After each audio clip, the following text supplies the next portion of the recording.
I'm in. What's good? What's good, everybody? Let me just quickly figure out the little bits of housekeeping that I need to do, and then we will actually get to Minecraft. Like, for example, annoyingly, chat. That is so stupid.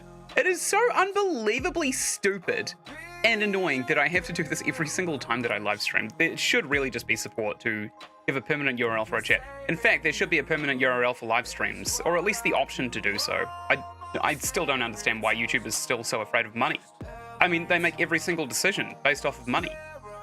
Why would they stop at streaming? It just doesn't make sense. It really just doesn't make any sense. It's completely irrational. Okay, I'll plug the name of the game into YouTube so that people can find Minecraft. Hello, hey there, Red Rux, how we doing? Welcome to the stream. Okay, now that all that boring stuff is out of the way, let's get to Minecraft! We are really, really excited for today because I have found something really cool. No way, hi Ynsin, hey there, Spray Paints, welcome to the stream. In the last episode, we got cherry blossoms. This is what I was talking about. I wanted the cherry blossoms to kind of like, oh, maybe I should actually get off this. I wanted the cherry blossoms to like fall over the skylight like this. This is exactly what I was hoping for when I created this gigantic structure right here. So I'm also hoping that the blossoms are going to kind of like pull on the ground down here as well. Unfortunately, blossoms aren't taken into account with the shader pack, so kind of cool. I love that the blossoms also kind of fall all over the front here as well.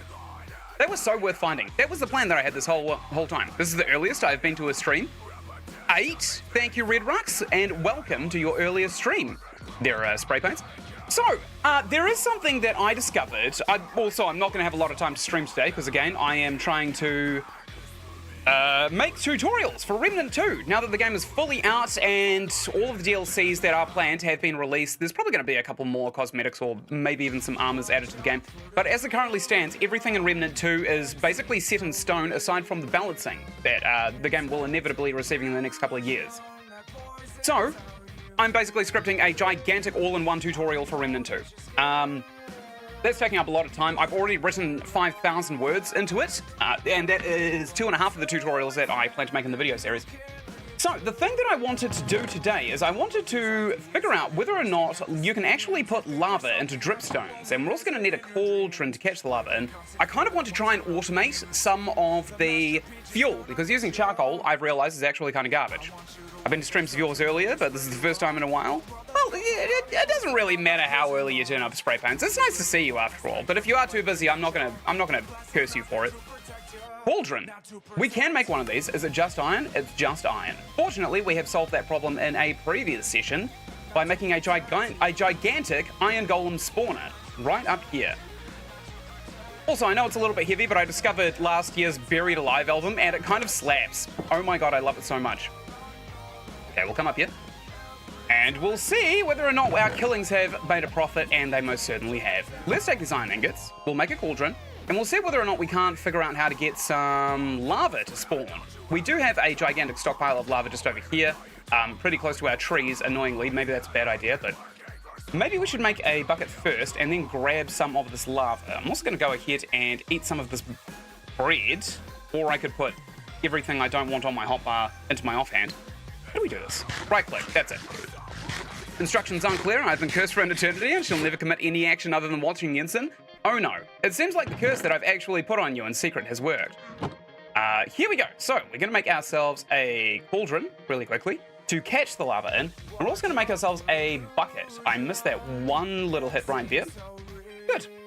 Also, fantastic news. I accumulated so much money from my 30th birthday that I got myself a Steam Deck. So, I'm gonna be playing a lot of games in my spare time, probably in bed, realistically, but I'm really excited to actually see just how good they are. We got the dripstone, we got the cauldron, we got a dying golem, I can hear it in the background over here, and we also got a bucket. Let's fill up this bucket, and we should have everything that we need to create a dripstone. Now, I kind of want to fiddle with hoppers in this session and see whether or not they're actually viable to use. Because if we can kind of like fill buckets with the cauldron automatically and then just dump them all straight into the furnaces that we have, then that would save us a lot of headaches and we won't ever have to worry about fuel ever again, which would be fantastic. It's still down here at the train yard, isn't it? Yes, sir, it is. Okay, so we know that if we go in here and we stick a bucket of lava in here, we can smelt a lot of blocks. Apparently, lava's renewable, so we're going to see whether or not that's actually the case. Maybe away from all this wood. We'll see right here. Maybe right here. So if I go ahead and take a hopper system, which we can make, I want to see if a hopper will actually extract it. 2 here, 2 here, 2 here. Do we have a chest? No. In fact, we don't even have any wood. We should have wood in one of these. Maybe building supplies? Yep, there we go. Let's make a bunch of chests. In fact, we'll try and make as many chests as we possibly can by splitting the stack over and over again. We can make 8 chests with a stack of the wood, allegedly.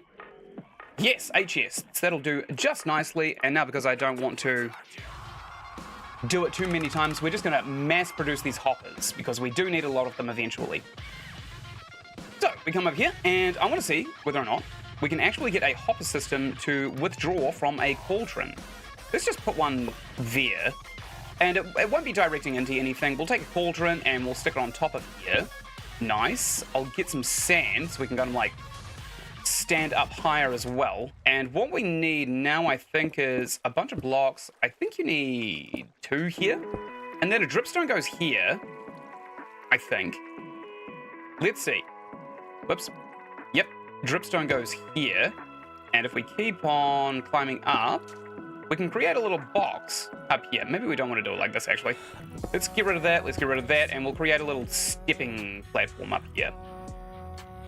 Okay, so this one's got to have a wall there. We want a step here, and we also want another wall to come around here, and basically just block in all this lava. I know we've done this wrong, because now we can't actually get back up here, but I just want to see whether or not this actually works first.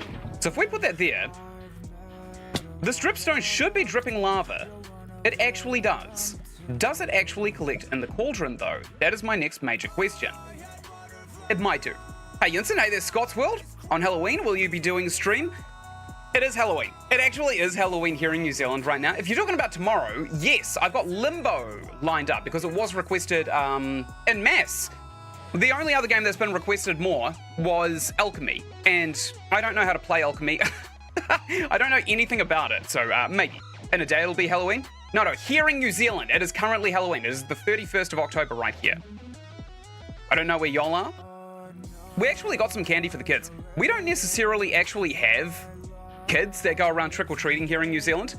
We've got students out where we live, and they're probably going to try it, but I feel like if we get people who are like 20 years old coming in trick-or-treating at our place, we're just going to give them half an onion, and that's probably going to be about it. Heck yeah, I'm actually quite excited for it too. Everybody that I have like talked about Limbo has really given it high reviews. It seems like I'm the only person who hasn't either watched a bunch of game theories on YouTube about Limbo or even just kind of like played it for myself. Now, while I wait for this to drip, I don't know how. Maybe we need another dripstone underneath this one as well. Maybe that'll accelerate it, but I don't necessarily know how this would function. Nothing over there. There's probably some in this chest here. Nope, wrong chest, right here. Yeah, we got a bunch of dripstones. So what I kind of want to do is set up like a factory farm of these dripstones. How about this? Does this work? Maybe. I mean, it is dripping faster, but not by much. I'm not even sure if this works. Okay, we'll leave this for a little bit. I think that while we leave this, it might behoove us to go and try and polish off that wall that we started last session, which means we're going to need an absolute arseload of stone. So we should probably start cooking up about as much cobblestone as we possibly can. Why do we have all of these in our inventory? And why are they not stacked up properly? We do have some bricks. That's helpful, but it's not particularly useful to us right now. We probably want to get rid of some of these other building blocks, like these stone. Well, actually, sand is probably not useful to us. We'll cook all of that up into glass, because it is kind of handy to have glass. Knock all of that up into glass. What else we got? A couple more bits of sand. Actually, we probably want to keep those so we can get up on top of it. We'll put this orange terracotta into a chest. We'll go and sleep as well. Yucky stones. Let's go ahead and whack that in there. Put your dripstones. We're probably done with that for now. We got some bone meal. That's crap in my back pocket, so I'll whack it in there. Whoops. What was that? What did I just put in there? Probably red sand. Okay, so we'll whack that in there. We'll probably keep everything else. Let's dump out the armor stuff into the armor chest up in the storage as well. just up here, right in here, where is armor? Yeah, there is a reason I set that one for food. Well, I do want to set up an auto farm on top of this mesa as well, because the one way out in the village is way too far away from us to actually be functionally useful. Perfect, right here. So chainmail, iron breastplate, and of course leather pants of fire protection. So we can fart really hard in that armor, and we get 0 ring sting. I don't think I'll be able to make it to the stream tomorrow, but I definitely will be watching the VOD lol. That's perfect. I'm actually genuinely surprised about how many people actually watch the VODs on my live channel. I only have like 27 subscribers on it, and yet people are actually sitting through the entire duration of a 5-hour video. I have no idea how that works. If you're sitting through a 5-hour video, wouldn't you subscribe to the channel? I probably would. Like, I used to watch Sips live. He's funny sometimes. He's pretty dry. He doesn't keep a face cam on most of the time, but he's funny sometimes. Harold, watch this gorgeous sunrise. But I was happy to watch 7 hours of his live streams. It took me 2 years to subscribe to him because I didn't save cookies on my computer. So maybe that's it. Maybe people are just learning about the whole cookies thing for the first time now. Hey, has anybody noticed the comeback of really baggy jeans and like early 2000s spandex recently?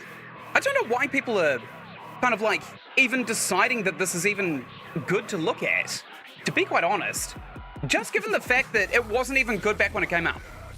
Those shaders are insane. I know, they're so nice, aren't they? God, I love them so much. What you working on right now? I am working on a script for a very, very in-depth tutorial on everybody who is just getting into Remnant 2 for the first time. Because the last patch, well, the last DLC has just been released, called the Dark Horizon DLC. The whole game is now actually out, and aside from some little extras that are going to be added throughout the next like couple of years and some rebalancing, a lot of people are also demanding an increase on trait caps. Some people are demanding to reduce the trait cap to a lower number, which I think is just absolutely dense as hell. What do you do? All of the information is actually there, so I'm going to compile all of the information on how to play the game because it took me about 150 hours to actually get a decent feel for all of the mechanics, and I didn't need to have played it for 150 hours if there was a good series of tutorials on YouTube. It was also the featured game in Humble Bundle for October, so there's going to be a lot of new players getting into the game as well for the first time. So that's what I'm working on in the background. Yesterday I wrote 4,500 words of the 5,000 word script that I've already got for it, and I've basically got 3 videos scripted, so that's going to be fun. Awesome. I've also dumped an extra maybe 80 hours into playing the game since I finished the Dark Horizon DLC on YouTube. I don't feel bad too much anymore about kind of like saving it for a blind playthrough. So I'm just enjoying the game, and my God, it is so worth the money. It is so worth the money. Okay, let's go finish off that wall if we can. Or maybe we... Oh, we didn't stick any cobblestone in that furnace, did we? We'll do that. We'll do that first. Maybe we'll go ahead and build another house for the village while we wait for that to cook as well. Okay, we'll come down here. And all the way down to the building blocks chest, which is way down here. I don't want to rely too heavily on all of these kind of like, all of these stone bricks, though. That's my main issue right now with kind of like what we're looking at in terms of building. I don't want to rely on stone bricks.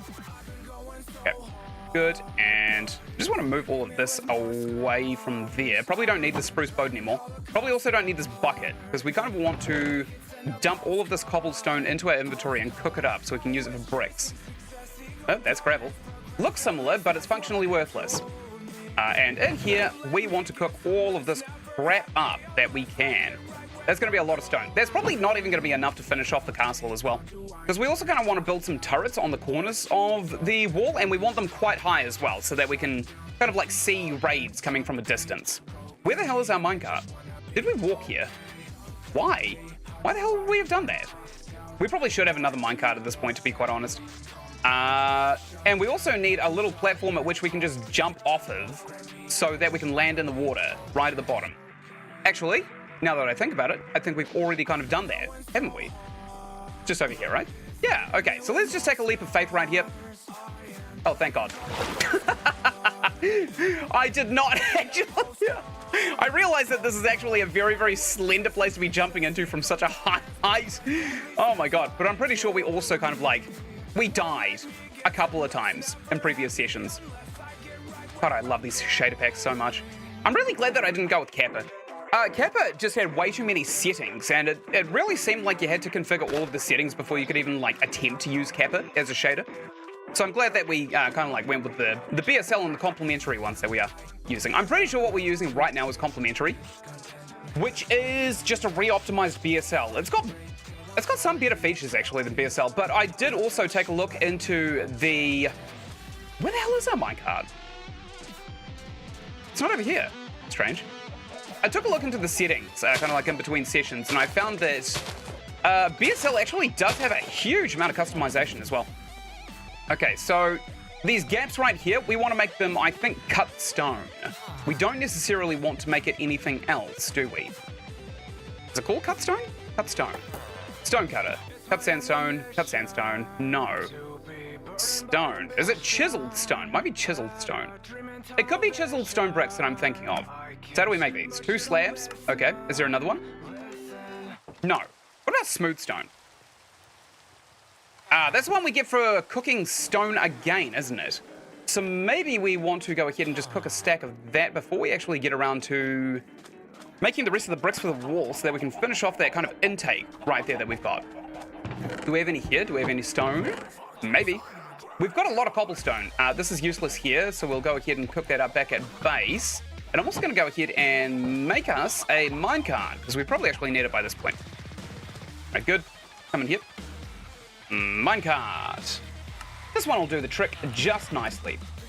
Let's go all the way over here. And we'll whack this onto our little zone right here. Damn, this is creepy. Every single time, I get caught off guard by this shader pack. It's just fantastic. Let's see if we suffocate in this brick. Go! Yes, we did. We hit our head on that brick right there. It was the sacrifice I was willing to make, though. I love the cherry blossoms. We probably also maybe want to go ahead and plant them around the outside of our base as well, so we just get the full coverage of the cherry blossoms falling on our base.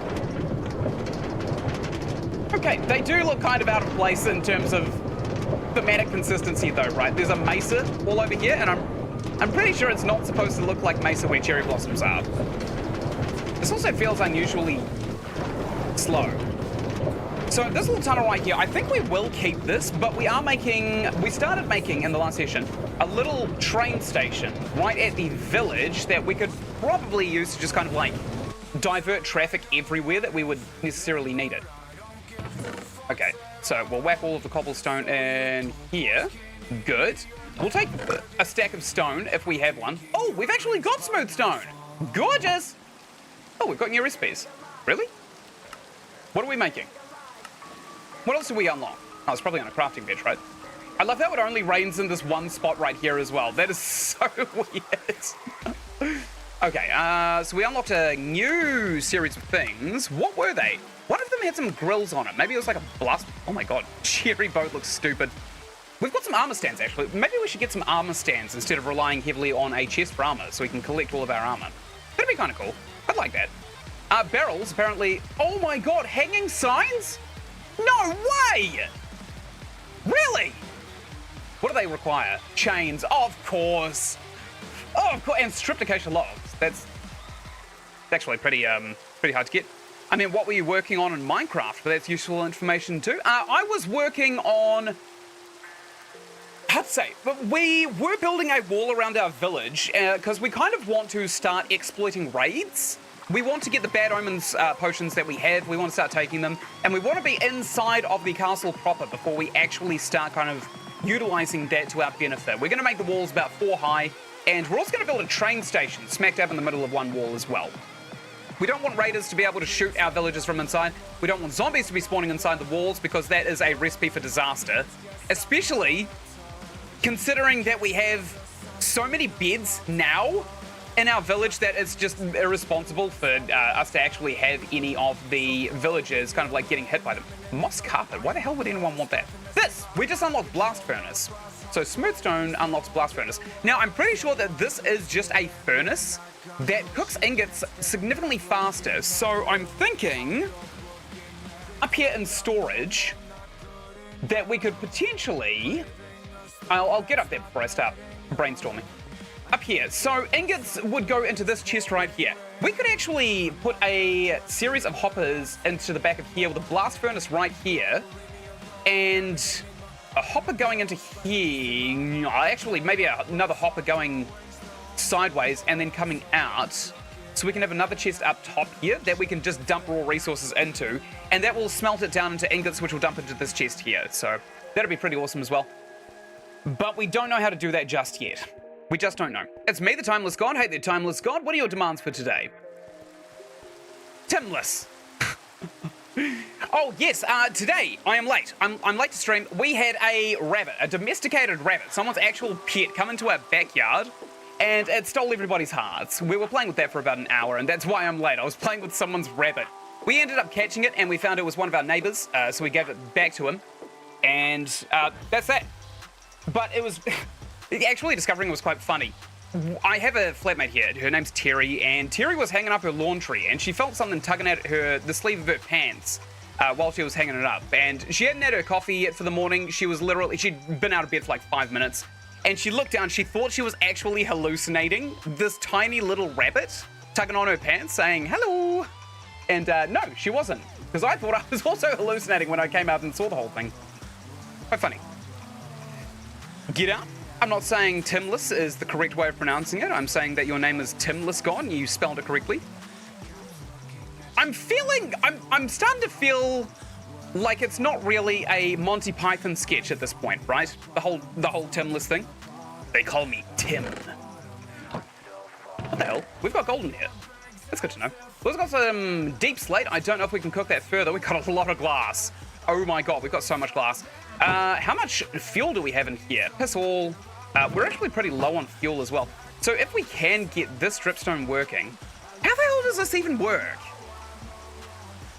I thought if you drip lava into it, surely someone else has figured it out, right? Maybe if I just pull up a wiki, we can figure it out together. How does that sound? That sounds pretty good, actually. Minecraft dripstone. Now, I thought that this would actually do something, but it seems like that's not the case whatsoever. Pointer dripstone? Yep, that's probably it. So, yeah, cauldrons, right here. Cauldrons, when the uppermost block of a stalactite is less than 11 blocks tall, gets randomly ticked. It checks for a water source or waterlogged block 2 blocks above it, and a cauldron within 10 blocks under the tip with no non-air blocks in between. Both conditions are satisfied. There is a 20% chance for it to drip water and fill the cauldron. Okay, if there is lava, it has a 6% chance for it to completely fill an empty cauldron with lava instead, making lava a renewable resource. I knew it! I actually suspected this. Refilling a cauldron with water or lava averages nearly 1 Minecraft day, although the actual time for any individual refill varies. Okay. So, flowing water and lava will not cause the stalactite to fill the cauldron. The liquid must be a source or a waterlogged block. So we do have a source above the cauldron, but it doesn't actually appear as though we have any kind of like lava generation right here. Have we actually, are we doing this right? Oh, bugger. Okay, let's create an additional pathway to come up here. This is just a little testing block in our little testing area.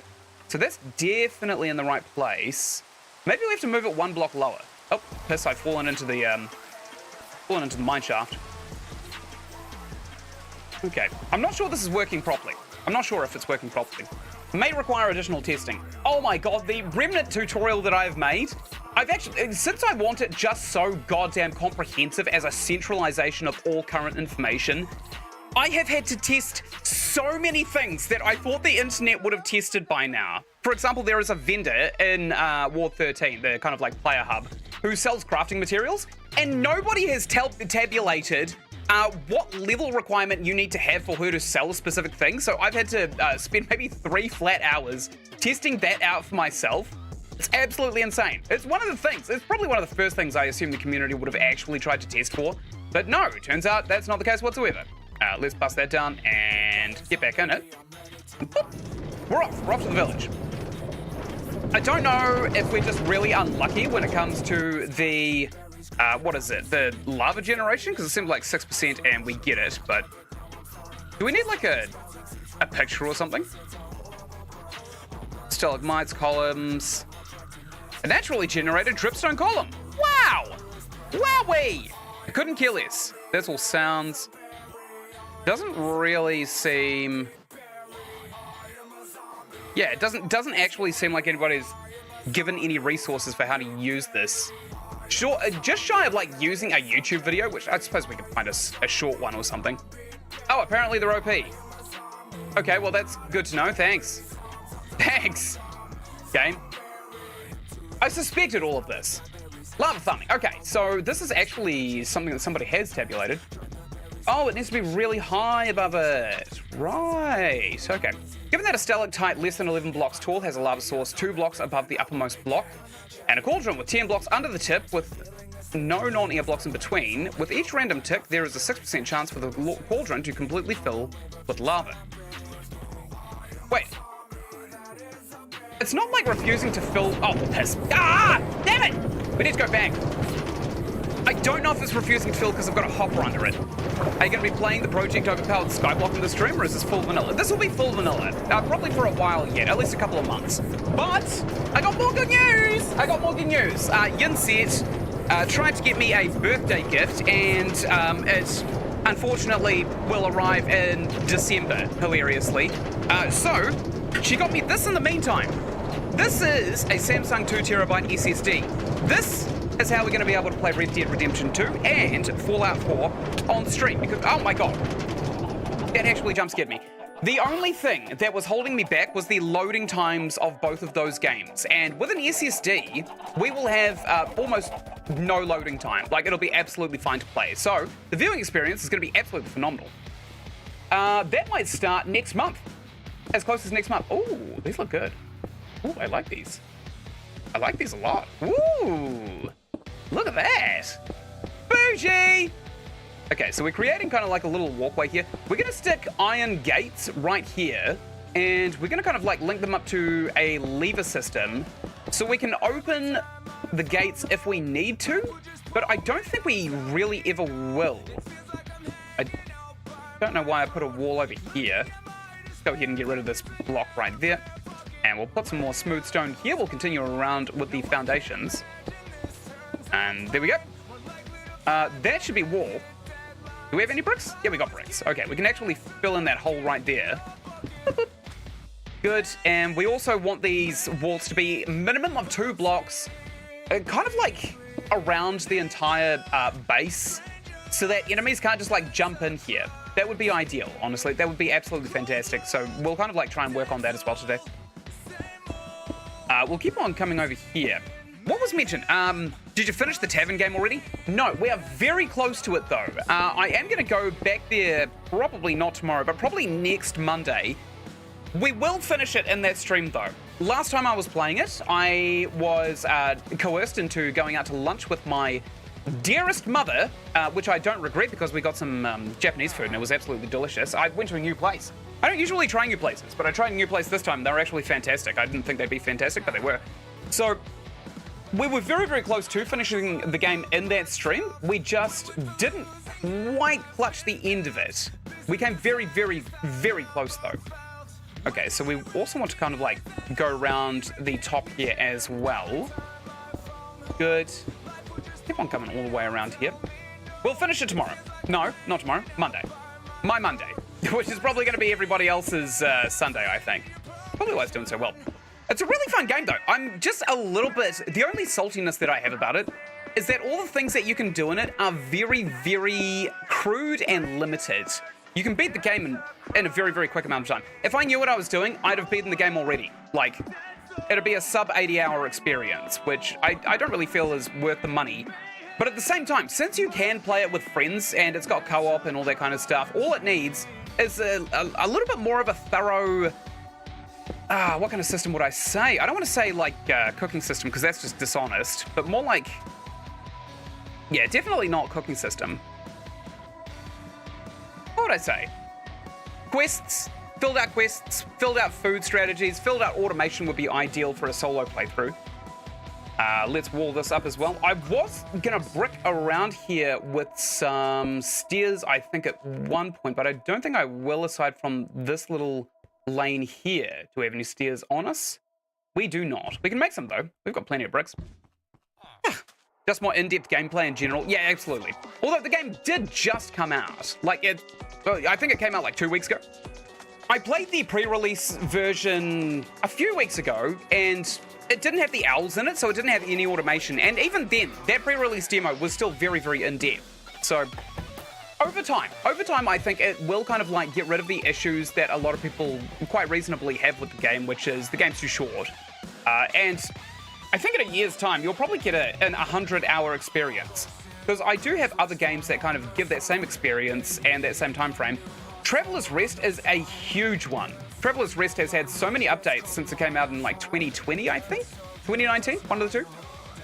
It's really good. It's such a fun game. Oh my god, it is fun. They just added a full city and story mode as well. Some bricks kind of like trimming along here. God, I love this so much. I love that I spent 5 years as a carpenter. Otherwise, I'd have the imagination of a stone. And put that one there. Woo, that's bougie. I like that. Look at all the trimmings. Love it. Okay, we'll come over here next and probably want to stick this one on the outside first. There you go. And keep on coming in through here. Very cash money. And one more on the outside, which we are blocked off by a wall. There we go. Done. So that is the lower level of this place. Done and dusted. Do we have any glow shrooms or a torch? Yeah, a torch would be ideal, honestly. Anything would be ideal, because we're trying to kind of like make this a little bit safer down here. Why don't we have any more torches? Oh, probably coal, actually. We should go and farm up some wood and maybe cook it down. Actually, you know what? We should set up an auto furnace right next to all of this arbory right here. And we should probably automatically smelt down all of the wood that we just, like, get, right? Since we kind of, like, have all the space now, we've walled off a big section of the area. I think it'll be fine. In fact, we probably actually want to shave down this area a little bit further, too. Just so that we have the ability to, kind of, like, build better structures around the place. We'll do that. We'll definitely do that. We'll start shaving all the way around here. It'll probably have a few updates. You can squeeze some strings out in the future. I'm going to be playing it every single time it has an update, I think, for probably the entire day. The game is incredibly fun. Have you played it yet? Is there anybody in chat who's actually played Ale & Tail Tavern yet? Because at the moment, it's still pretty good. It's actually great value for what it is already. And it just came out.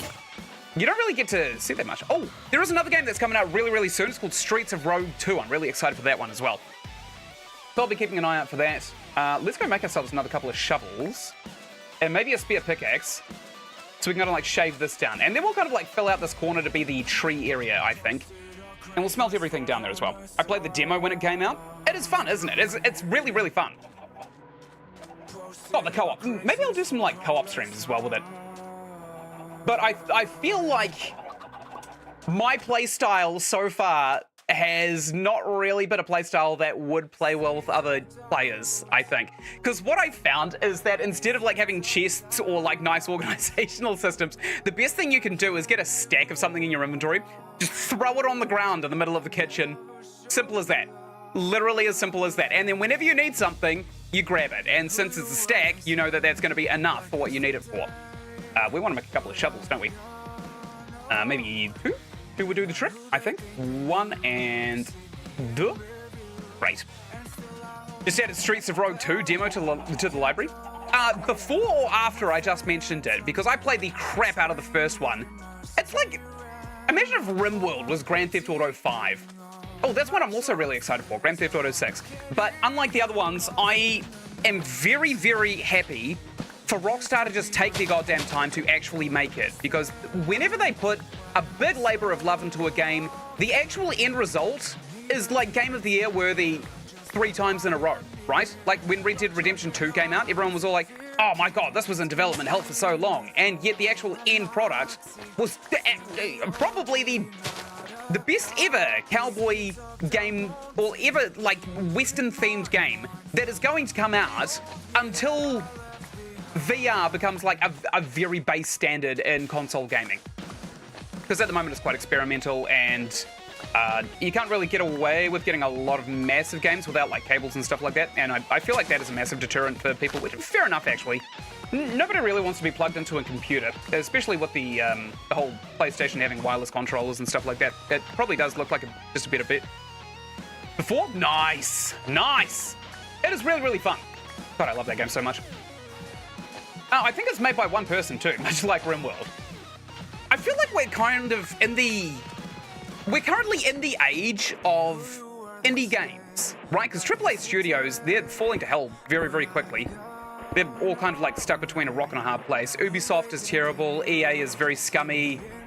You got Bethesda releasing crappy game after crappy game, and now they're since Microsoft owned them, they keep buying up these companies that did once produce really good games, and then they started imposing all of these really unrealistic deadlines that Rockstar has already proven just don't work.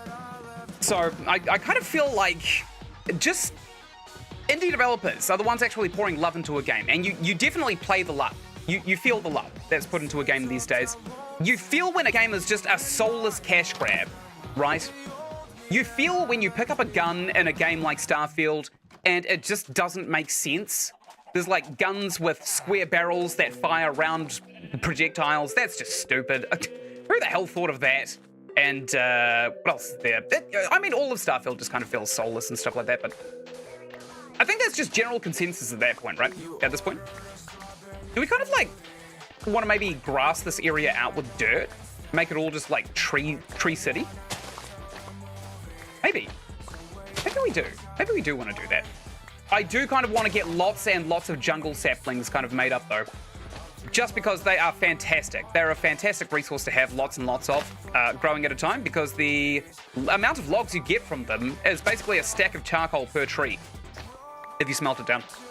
Dude, FNAF and Deltarune have had some of the most hype releases in the past few years. That's crazy to me. What the hell happened to bigger studios? The money happens. I don't know if this is like common knowledge with everybody, but I saw a statistic actually some years ago that has still remained true, that the current gaming industry, the annual kind of like turnover of revenue eclipses both music and movies and TV all added together. So gaming is actually bigger than all three of those industries totaled up, which is, that is crazy to me. Honestly, like 20 years ago, music was king, TV was king, movies were king, and they would all kind of like fight amongst each other. And now video games have come along and all of the movies are all like, oh, that's what kids do. Kids play video games. And what they haven't quite realized is that those kids grow up and they've lost so much money by making one crap bet. The only other company decision I've seen that has lost more money was IBM. IBM used to make pocket calculators, and they looked at Windows computers when they first started coming out, and they said, there's no way in hell computers are ever going to take off. There's no way that computers are ever going to be a household name. And now they're always on the verge of bankruptcy unless they can secure themselves a military complex deal. Pretty funny, actually. But it's cool, isn't it? Yeah, I really like that people are now hyping up developers more so than the studios themselves. Because it did used to be that you kind of, when you look at a studio, you can kind of get to know the team by reading one of those magazines made for kids that you get at the supermarket. Like, a studio wouldn't be enormous, right? Half-Life was made by a team of, like, realistically 7 people. The person who did all of the assets, not modeling, but all of the kind of, like, art and assets, that was one woman. One woman did that. A single woman. Well, maybe not a single woman. Honestly, if you're in that industry as a female and you're really, really good at your job, there's no way in hell you'd stay single for long. But a single woman did do all of the textures, all of the textures for Half-Life, which to me is just baffling. It's just absolutely baffling. I really can't fathom just how long that would have taken, to be quite honest. Do we want to put a line of terracotta around maybe like the third height of the wall? I think that might be a really, really good idea. I'm also going to kind of like shovel out all of these lower blocks as well, so we can kind of like plug them in. Just in case a creeper blows, we don't really want any like gigantic holes that we won't be able to patch in on the fly at the drop of a hat. Okay, good. Excellent. We'll keep on shoveling all of this out, and I think we'll move all of the armory over here. That might be our project for the stream. I was hoping to kind of like get a nice infinite lava generation, but it seems like I'm probably going to have to maybe research it a little bit more thoroughly than just putting a dripstone over a cauldron and then calling it a day. I'm just happy with the current state of gaming, honestly. Like, AAA studios are gonna kind of like do the politician thing where they overpromise and underdeliver these days. So you can kind of like look at, say, Assassin's Creed Mirage. Everyone saw that coming. It's not very well celebrated, Assassin's Creed Mirage, and justifiably so. Although they kind of like tried to throw back to Altair's quest line in the first game, it didn't land. It just didn't land, and Ubisoft really, they're not doing so good anymore. I think they're burnt out creatively. Yep, that's a shovel gone. Let me get these out just so we don't lose them later. I'll make another couple of shovels. Probably gonna need a bunch of them. Yeah, so what I want to do is maybe take out... Yeah, we'll keep this level here, and we'll fill it out all the way to the end there. We'll shave out these 2 layers that we have kind of like exposed, and then we'll kind of like move all of our tree stuff into the corner of that area so that we don't have to worry about it too much. And we'll also set up an auto smelter right next to it as well. We have infinite iron, so it's no loss. It's no loss whatsoever. We're after iron shovels. I'm gonna make 3 of them this time. In fact, we probably should just get a crafting bench over there as well. Wait, didn't we stick one next to the trees? Ah, intelligence. We're also going to move the sheep at some point as well, because we don't really want them over here. We probably want a farming area way over there. And we're going to move our melon farm over to our base too. Our inventory is pretty congested, actually. Maybe we'll just get a couple of shovels. There we go. Done. Sorry, I had some acid reflux while I was doing that boop right there, so it kind of like sounded a little bit weird. Okay, we'll cut all of this out. There are, honestly, like, in the last few years, there are some games that I have not necessarily been terribly excited for. I'm gonna admit it. Silent Hill, I was really excited for it, but because I'm a YouTuber and I insist on playing every big game for the first time blind on the channel, I still haven't even finished it. There was an episode that basically corrupted because the game had such a huge amount of frame rate issues in the second area that the recording ended up being around about half a frame a second, which I'm not going to make anyone sit through. That's just bad.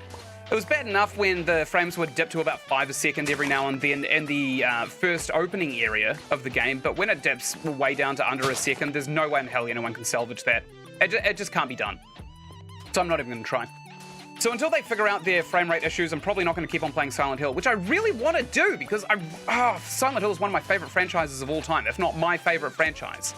Daddy Big Sword is just my favorite iconic horror character. We got to empty our inventory.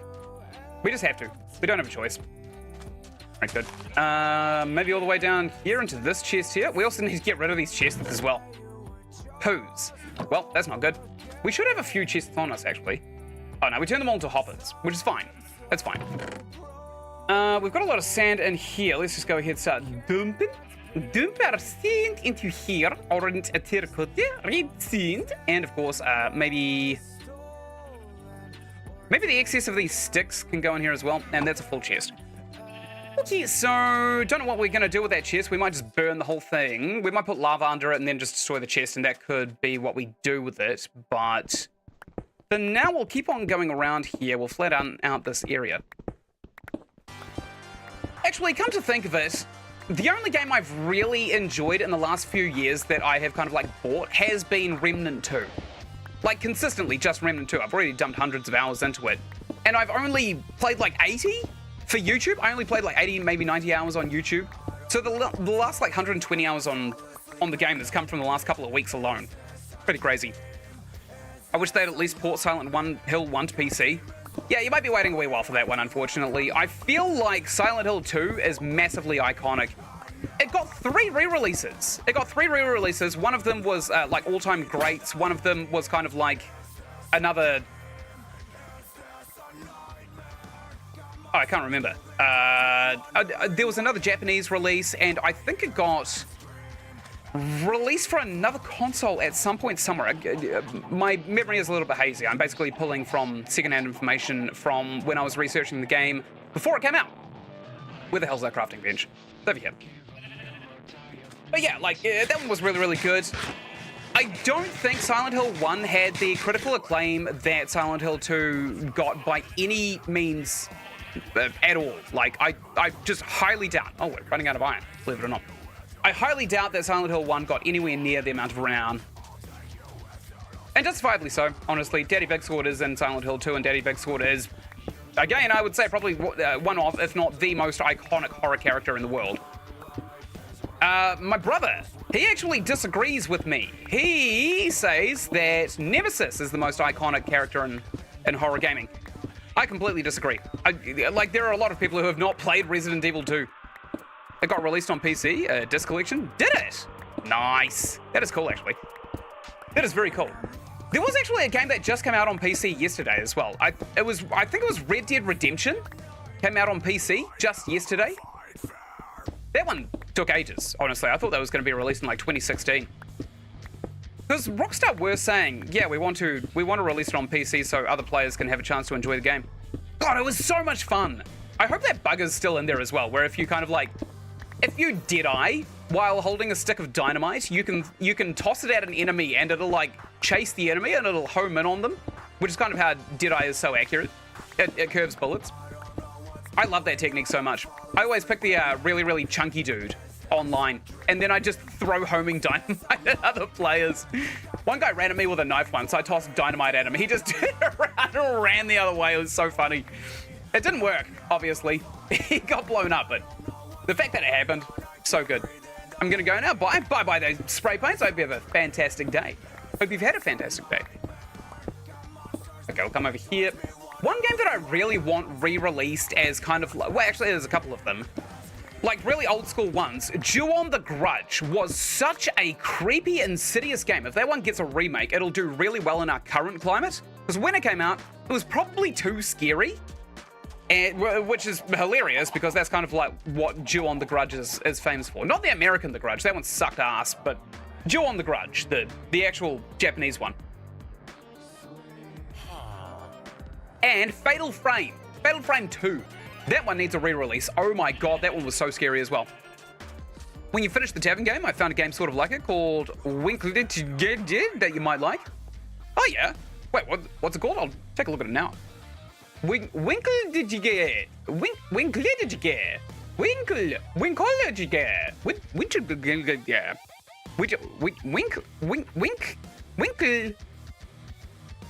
jet. The Little Shop. Is this? It looks like one of those free games, like Shop Tycoons. Oh, this looks sick. Is this like a top-down shopkeeper? Hell yeah. Wish list. Oh, cat companion bundle. Oh my god, I hate cats. Well, maybe not actually. I hate the idea of cats. They're really standoffish and they don't love people. They're incapable of loving somebody. They're capable of like rubbing against somebody for warmth, but I don't think cats are capable of love. If there was a dog pack, I'd be all up. I'd just buy it right this second. This looks fun. This looks fun. I'm actually surprised I haven't seen this already. It's the same as Coral Island and Supermarket Simulator. Oh my god, that's exactly what I thought it was. Which is basically just top-down shopkeep. Cool. Okay, I'll add that to the wish list. If it goes on sale, I'll buy it, and then we'll probably end up doing a stream of it that same week. Most likely. I'm kind of like, I really want to play Traveler's Rest on the channel. That's another one. That's another one that I really, really want to play. Traveler's Rest. Oh my god, it is fantastic. It's so much fun. It's basically Stardew Valley, but it's actually a tycoon simulator. All of the stuff that you were hoping was not missing from Stardew Valley is in Traveler's Rest. God, it's so fantastic. It's pretty fun. Have you actually played it? May you please react to villaging news? No. No, I will not, Alfred the Axolotl. I am not a reaction streamer. I can't make it transformative, and thus it is unethical for me to steal other people's content for views. Don't worry, Scott's World. There's always somebody that comes into the streams demanding something.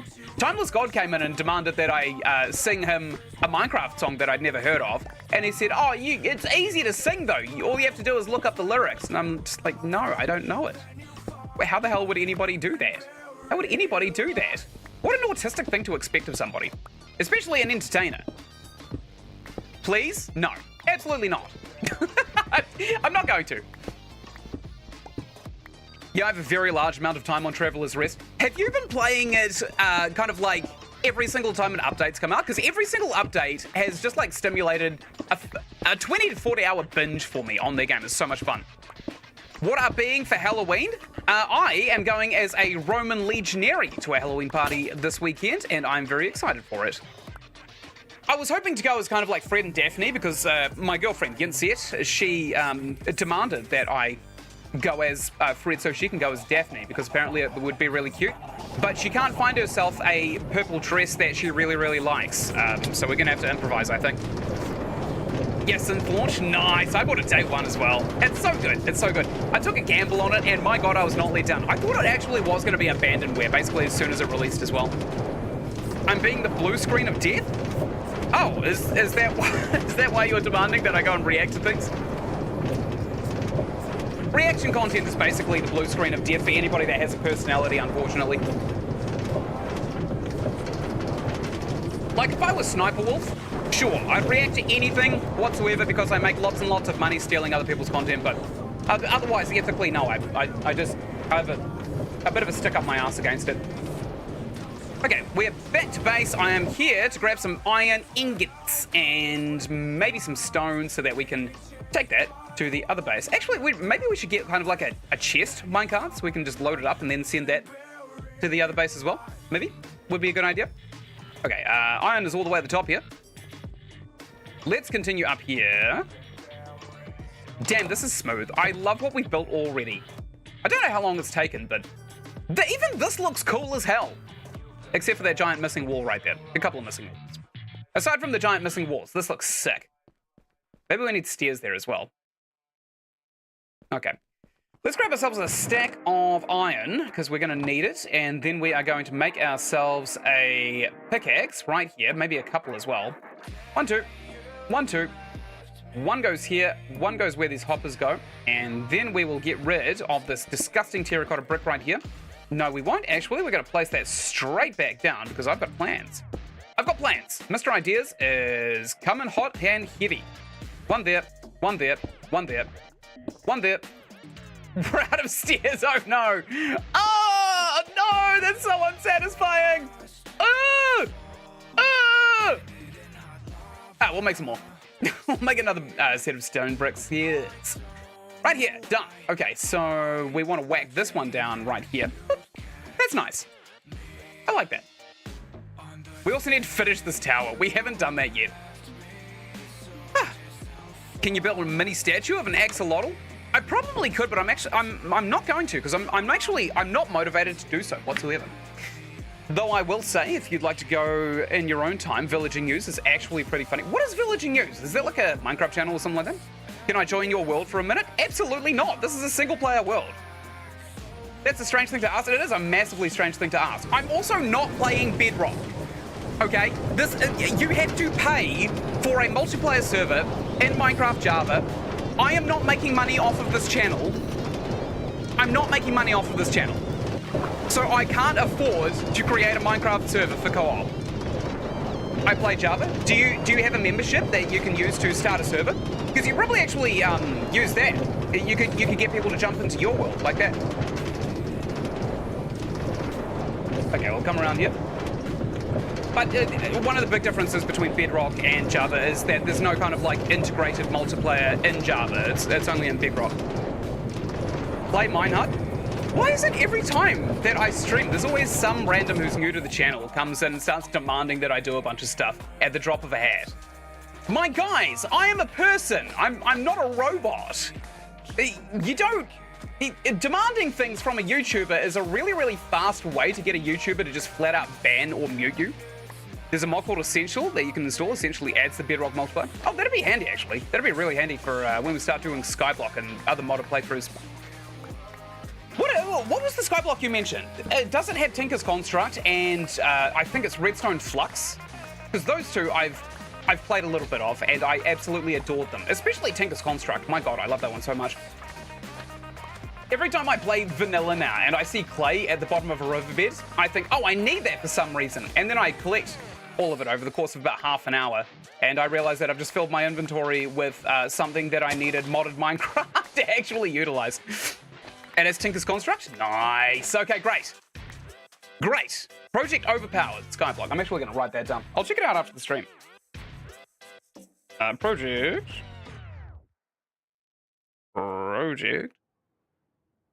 Overpowered. Okay, because I do have Check It and the Technical Launcher as well, so I'll kind of like use those as well if I can. Can you join World in Minehut? I don't know. I don't actually know a lot about the game. I stopped playing this game on Bedrock mainly when the Cliffs and Caves update came out, because what it did is it broke most of my worlds. It started spawning a bunch of copper nodes in between all of my automation and broke just about everything that I built across maybe like probably close to 1,000 hours that I was playing with my friend at the time. So I kind of got a little bit demotivated and never went back to it. But now that I am kind of like committed to at least getting some modded playthroughs going on YouTube, I'm learning lots about it, and the Cliffs and Caves, actually not that bad. Copper is still virtually worthless to me. Like, I don't know why so much of it is spawned. You can't even make it into tools, which is dumb. I don't understand why. Can you join my Hypixel party? Are you taking the piss? My dude, are you actually taking the piss? Oh my god.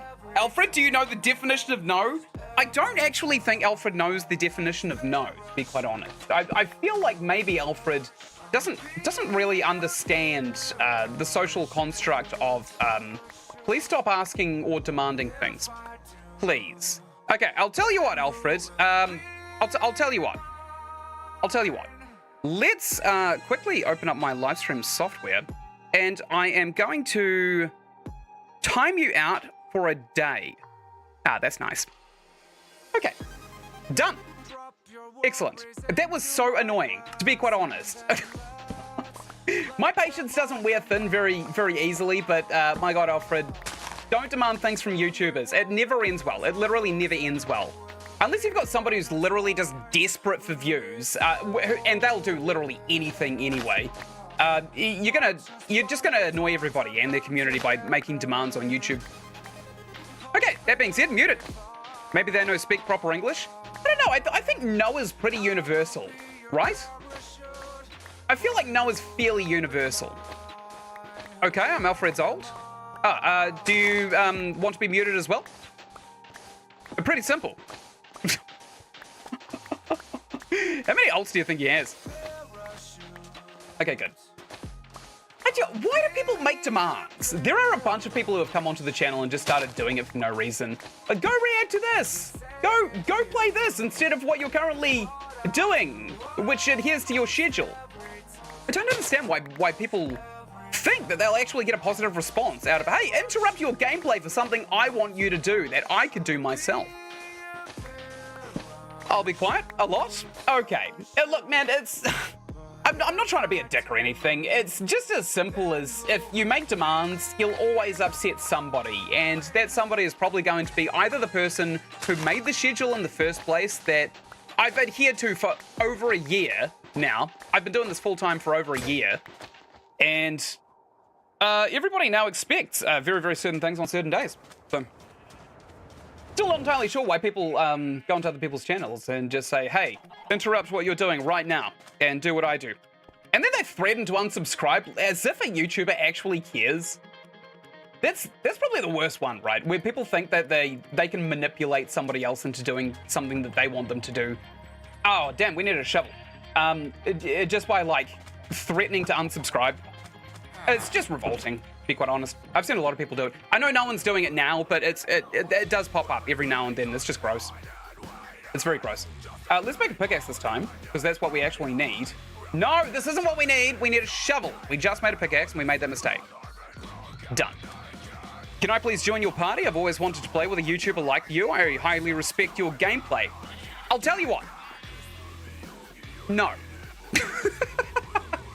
There is no party. My dude, this is a single player world. How do I prove that? Is there like a screen that I can open that just shows that it's in single player? I will do it. Yeah, you can see my stats as soon as I leave this bed. There you go. I don't know what you were looking for, but I hope it's here.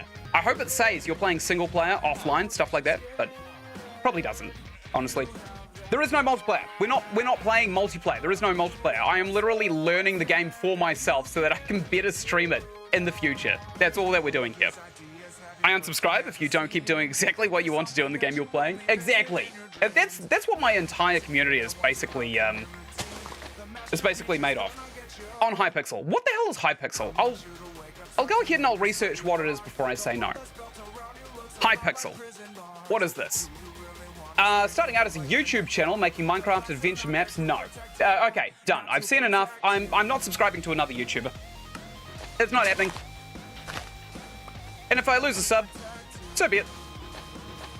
It's the Bed Wars server? Oh, people have recommended that I keep on playing Bed Wars, but unfortunately, again, they make the mistake of just demanding that I play it, so I'm not actually going to. I'm not actually going to play it whatsoever. I'm just going to keep on doing what I'm doing, I think. Okay, I'm going to shave all the way through here. This is the level that we kind of want to sit at, but we do want to kind of like shave lower into here so that we can start putting soil down, and then we'll be able to plant a bunch of trees. Maybe we'll stick grass all over the place as well.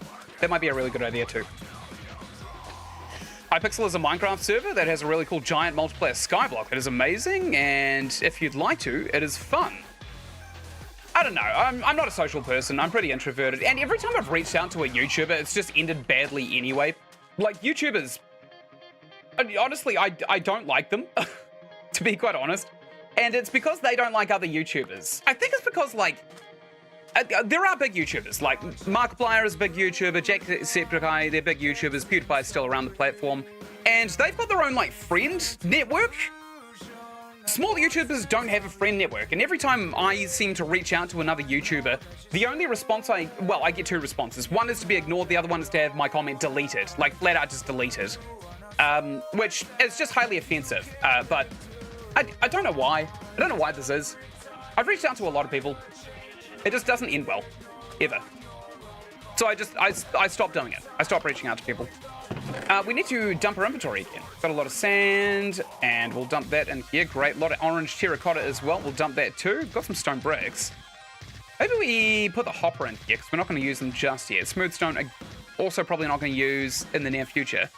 I'll use all of these stone bricks to kind of like build up the wall that we started building around the perimeter here. Or at least like fill in the wall that we've got around that away. Just so we can flatten this out a little bit. Okay, that is revolting. I don't know why that's... Oh, yuck. Whoops! Okay, let's bust these down. I will say its gameplay is nothing like what I would call a traditional skyblock. I want to be more intimate. I want to be more intimate when it comes to co-op in Minecraft. I don't want to be one of those people that just kind of like fires up a gigantic Minecraft server and then charges money for it. Because that's usually the structure that giant servers have. I would rather be the kind of guy that just like plays one-on-ones. Because when you get large groups of people, you can get endless chaos, of course, but the downside of this is you don't necessarily have the ability to get to know the person you're playing with too well.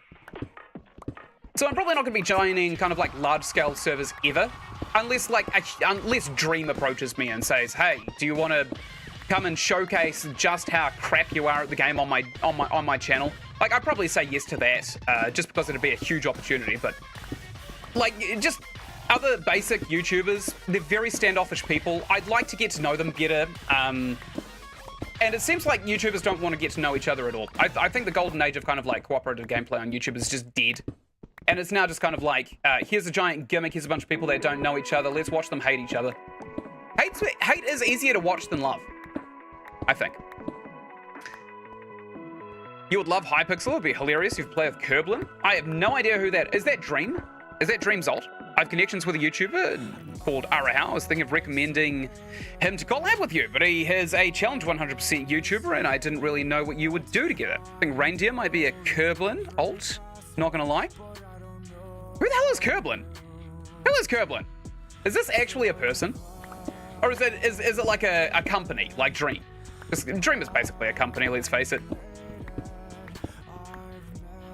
I am Reindeer Studios. Oh, that's a different username. Hey there, Reindeer Studios. What's good? Kerblin was the Alfred alt? Who is this person? Oh, you think Reindeer's a shill? Ah, drama?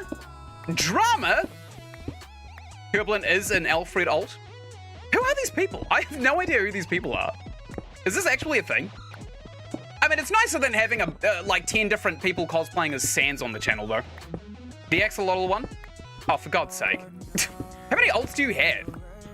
Kerblin, Reindeer, and Alfred is me? Why? Why do you have so many? Oh, because you get banned so much. Ah, I get it. Look, I'm not going to ban anybody, but like if they keep on demanding things, I'm going to mute them, obviously. Doesn't really matter how many alt accounts it takes. Like, if somebody harasses me to do something, it takes them 10 minutes to annoy me, but it takes me 5 seconds to not only mute somebody, but also to not be annoyed anymore. So as a YouTuber, I'm in a very, very ideal position. It's quite nice. Quite nice where I am. Can you IP mute? Is that a thing? No, you can't, unfortunately. YouTube takes great pride in their online privacy, which I think is probably actually detrimental to the community of a lot of creators, but... Oh my god, actually, I do have something to say. On my birthday, I had I went over to my dad's place because the address verification for my AdSense account, so I can actually start getting the money from ad revenue, it arrived. It arrived and I went to go pick it up. And it turned out on that same day, AdSense cancelled my account for inactivity. And they said, check your emails. We sent you a message saying exactly why we've done this. They sent me nothing. They sent me no notice. They were supposed to send me notice every single month that I was inactive. They've sent me nothing. They just randomly canceled my account. And then they made me fill out a bunch of tax forms to kind of like reactivate the account. And while I was filling out these goddamn tax forms, because it was my birthday, my profile picture icon in the corner of the screen kept exploding with confetti. All of this bright confetti while I was trying to read a bunch of technical jargon, sign documents, sign important documents, understand US tax law and tax law policies, tax evasion, that kind of stuff. And there's confetti everywhere. So I did reactivate my account. I shudder to think that they're going to send me another email address verification, because it seems like when they actually sent the address verification, they only gave me about 3 weeks to actually receive it. And it came from Malaysia. I don't even know mail that arrives in Malaysia from Malaysia that takes 3 weeks, right? Let alone all the way to the butthole of the world in New Zealand. Okay, we'll keep on going through. Are there any big YouTubers that I should reach out to? Does anybody know kind of like the current climate of Minecraft YouTubers? Because I know that there's a lot of kind of like controversies surrounding some very specific YouTubers. And the only reason I know that is because I watch Turkey Tom while I'm editing videos. Kind of stuff like that. Bye Reindeer Studios. Bye Kerblin. Bye Alfred. You enjoy your party. Your party of one. Very sad. I don't know about ones you'll be able to reach out to. Yeah, exactly. It's hard, isn't it? Like, every time I find a YouTuber, I got ignored by a YouTuber with 200 subs last week. That is just offensive. I cannot believe that. I've had such bad luck, although I've got a life of extremes, so things like bad luck, they don't really whittle away at me like they do normal people. Like a lot of people, they kind of like just have a very, very average life. They go to work, they come home, they have dinner, they go to bed, they shower every now and then.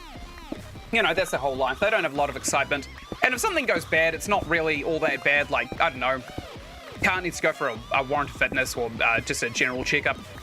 Something like that. When something goes wrong for me, it's like a family member just dies, or a godmother dies, or you know, just something massively extreme. That's always something that goes wrong for me. Or my entire AdSense account gets cancelled with no notice, no communication, and there's no people at AdSense to talk to. Like, that is catastrophic.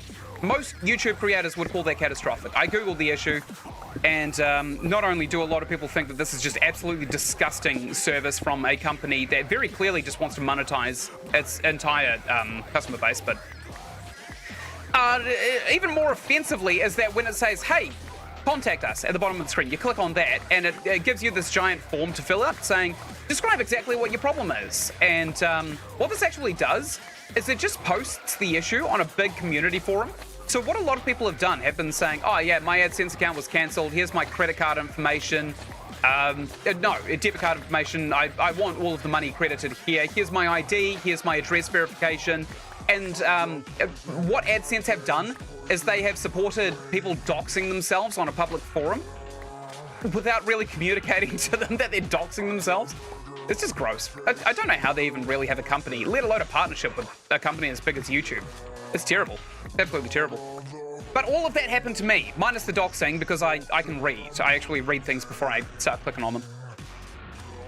Arahara is the only YouTuber I know that's open enough, and actually decently big one. I just don't know what kind of collab between you two would look like. I don't care how many like subs somebody has.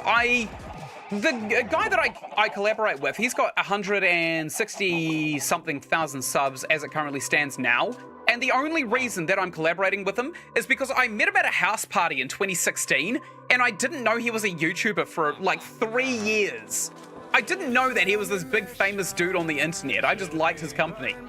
That's why I've got collabs with Epic Flying Horse, is because we're actual friends, not because like it's a relationship of convenience and kind of like supporting each other on YouTube. It's fun to play games with him, and he feels the same about me. That's the only reason that we play games together.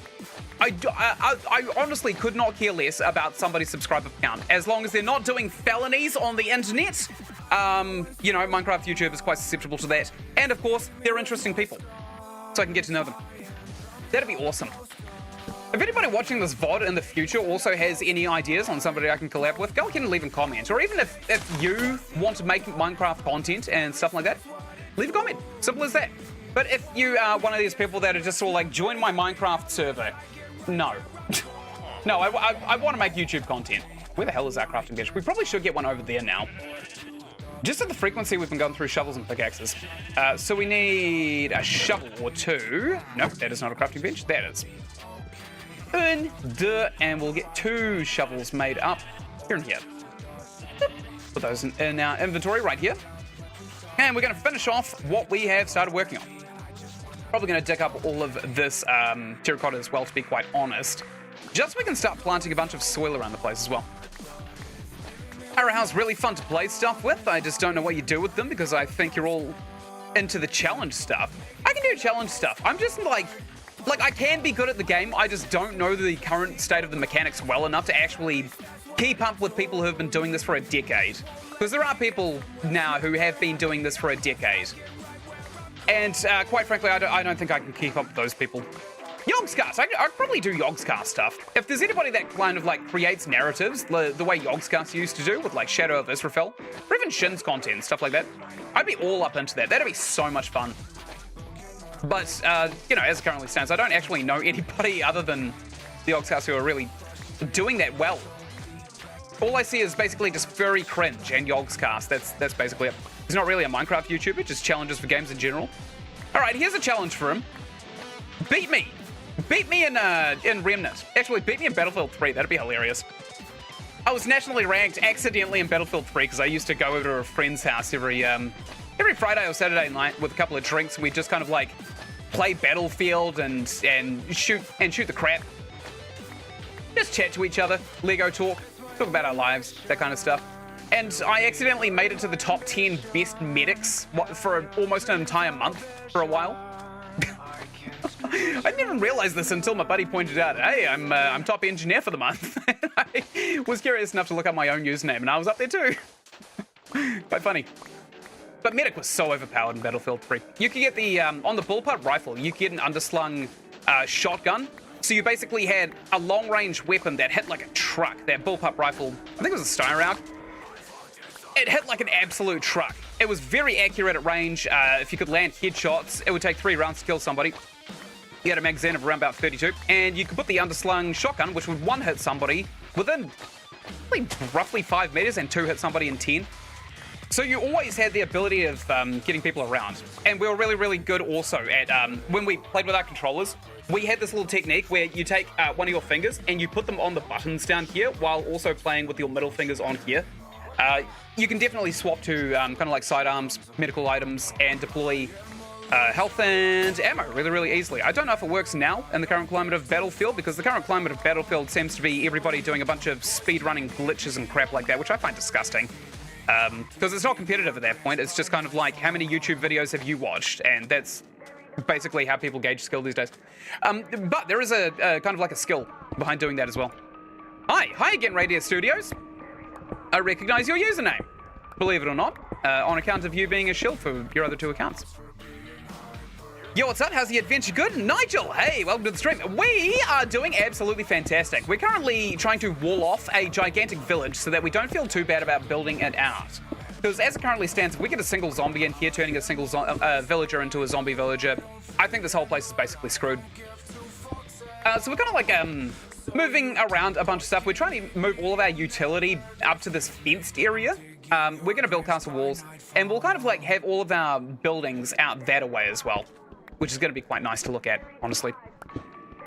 What am I doing? Yeah, we're just mining out this entire platform to move the tree growing area just over here. Just with a little bit more compartmentalized, I suppose. We can have districts in our city, and everything over here is currently in the way. Will you play Hypixel with me? No. That is a hard no, actually. It was actually a maybe until you started demanding, and then it's actually a completely, a flat-out no. Massive no. Man's dedicated to everything is insane. He spent 4 days with almost no sleep, 100%ing Space Marines 1 and 2 back-to-back. Jesus Christ. That's insane. That is actually insane. There was actually a funny meme going around some years ago about the man with the highest PlayStation Network score, and he looked dead inside. He had this 1,000-yard stare. He obviously couldn't focus on a sentence. He was just absolutely brain-rotted to hell. Poor guy. Poor guy. PlayStation actually ruined his brain. And all he got out of it was kind of like a single showcase of, hey, here's the guy with the highest PlayStation Network score. It's quite funny, actually. Then he proceeded to have little to no sleep for a month, editing the video to try to make it as amazing as possible. My God. That's what you got to do, though. I accidentally went live a few days ago at around about 10 p.m. New Zealand time, maybe 11 p.m. New Zealand time, one of the two, for about 4 minutes because I was swapping over from Streamlabs OBS to normal OBS as a recording software platform. I just don't... Streamlabs, it's got too many trade-offs, and I don't really like how they plagiarize everything these days. So I was migrating that. I was trying to swap over my hotkeys, and I accidentally went live on OBS Studio. And people watched me. I feel like 5 people watching me, just kind of like faffing around, listening to a podcast about why OBS sucks. Streamlabs OBS sucks, and why you should go back. People actually turned up. It's quite funny, actually. Can you go to my website? No. No, absolutely not. In fact, actually, you've hit the threshold for a... Oop, don't want to open Firefox, actually. Just instead, I'm going to open up the...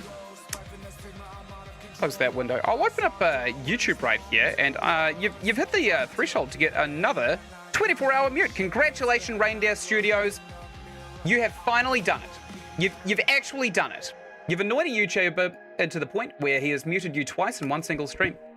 I know you've got alt accounts, but now I'm just going to flat out mute them when I see them. And I might even start banning you as well. I've only banned 2 people, and that's because they came onto the stream, and they started hurling around a bunch of slurs and offensive stuff, so you'll be the first person to get banned for making demands to a YouTuber on my channel. Congrats! Hello, I'm God of Hype Death Asriel.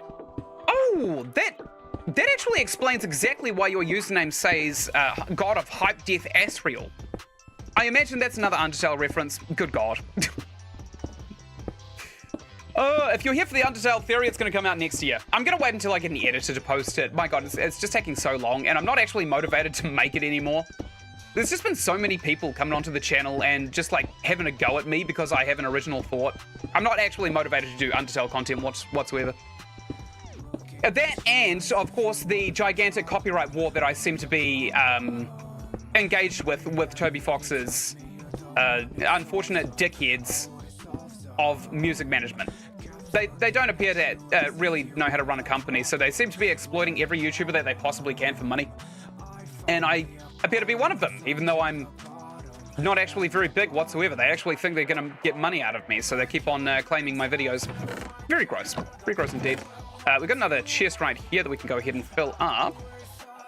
Keep on over here. I'm going to move all of the stuff over here to a bit of a better position, I think, so it just looks a little bit nicer in our inventory every time we absolutely slam a bunch of stuff into it. We'll leave these free so we can get another iron pickaxe and a shovel. We'll probably need them anyway. Good. Done. Do you ever plan to do any of the other routes in Undertale Yellow? I would like to. I would actually like to. It was actually quite fun. I did really enjoy it.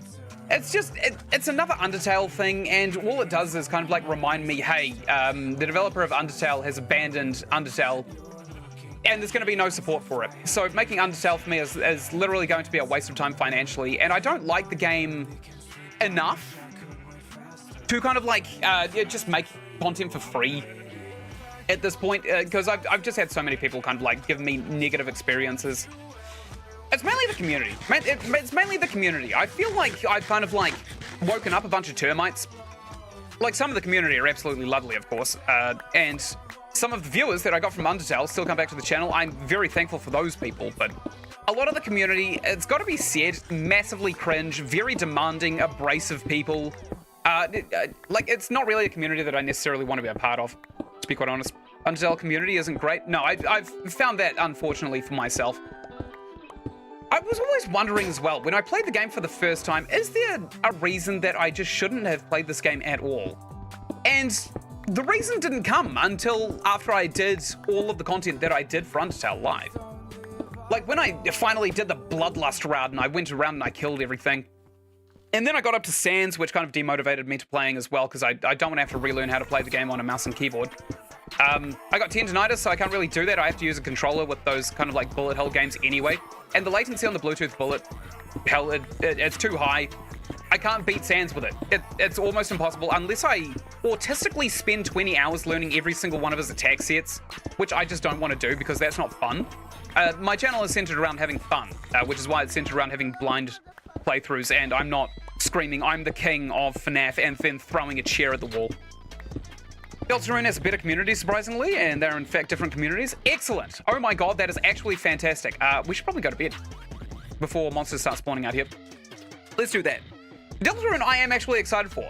So far, the community that I've found for Deltarune, still a little bit autistic, but they're charming.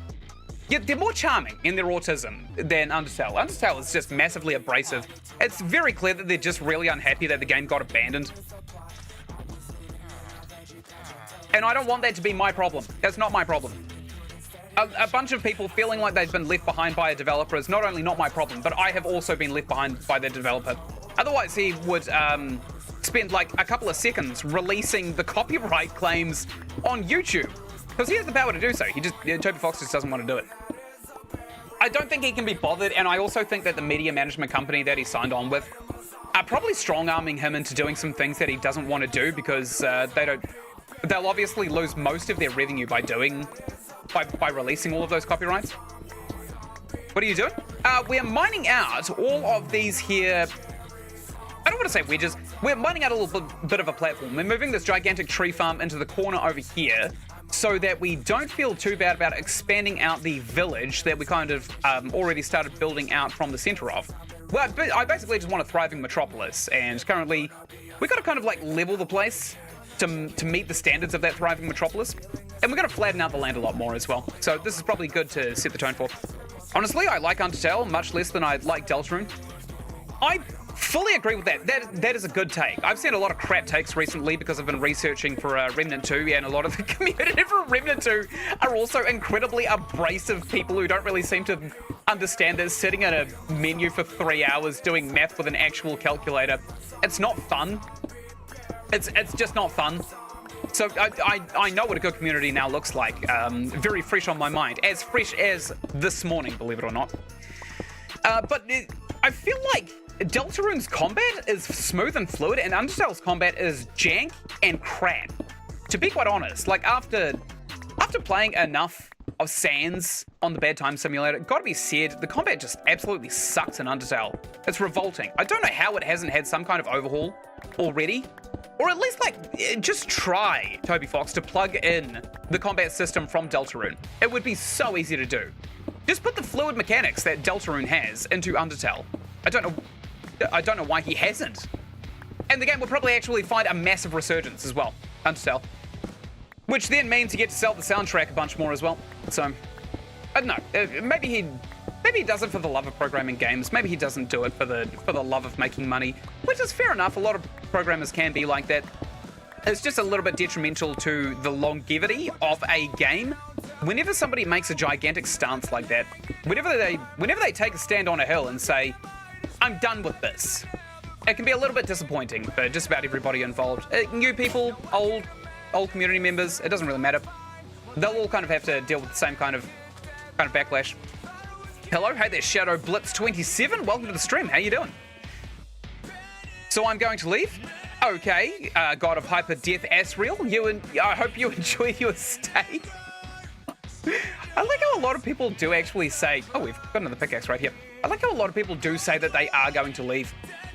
It's nice. It's nice. It actually does give me a little bit of an opportunity to learn people's usernames as they come on through. And I do stream to be a little bit more social because I'm a shameless introvert. A shameless social-hating introvert, which is a massive contrast to how I used to be when I was younger, which was a massive binge drinker who would go to a party once or twice a week.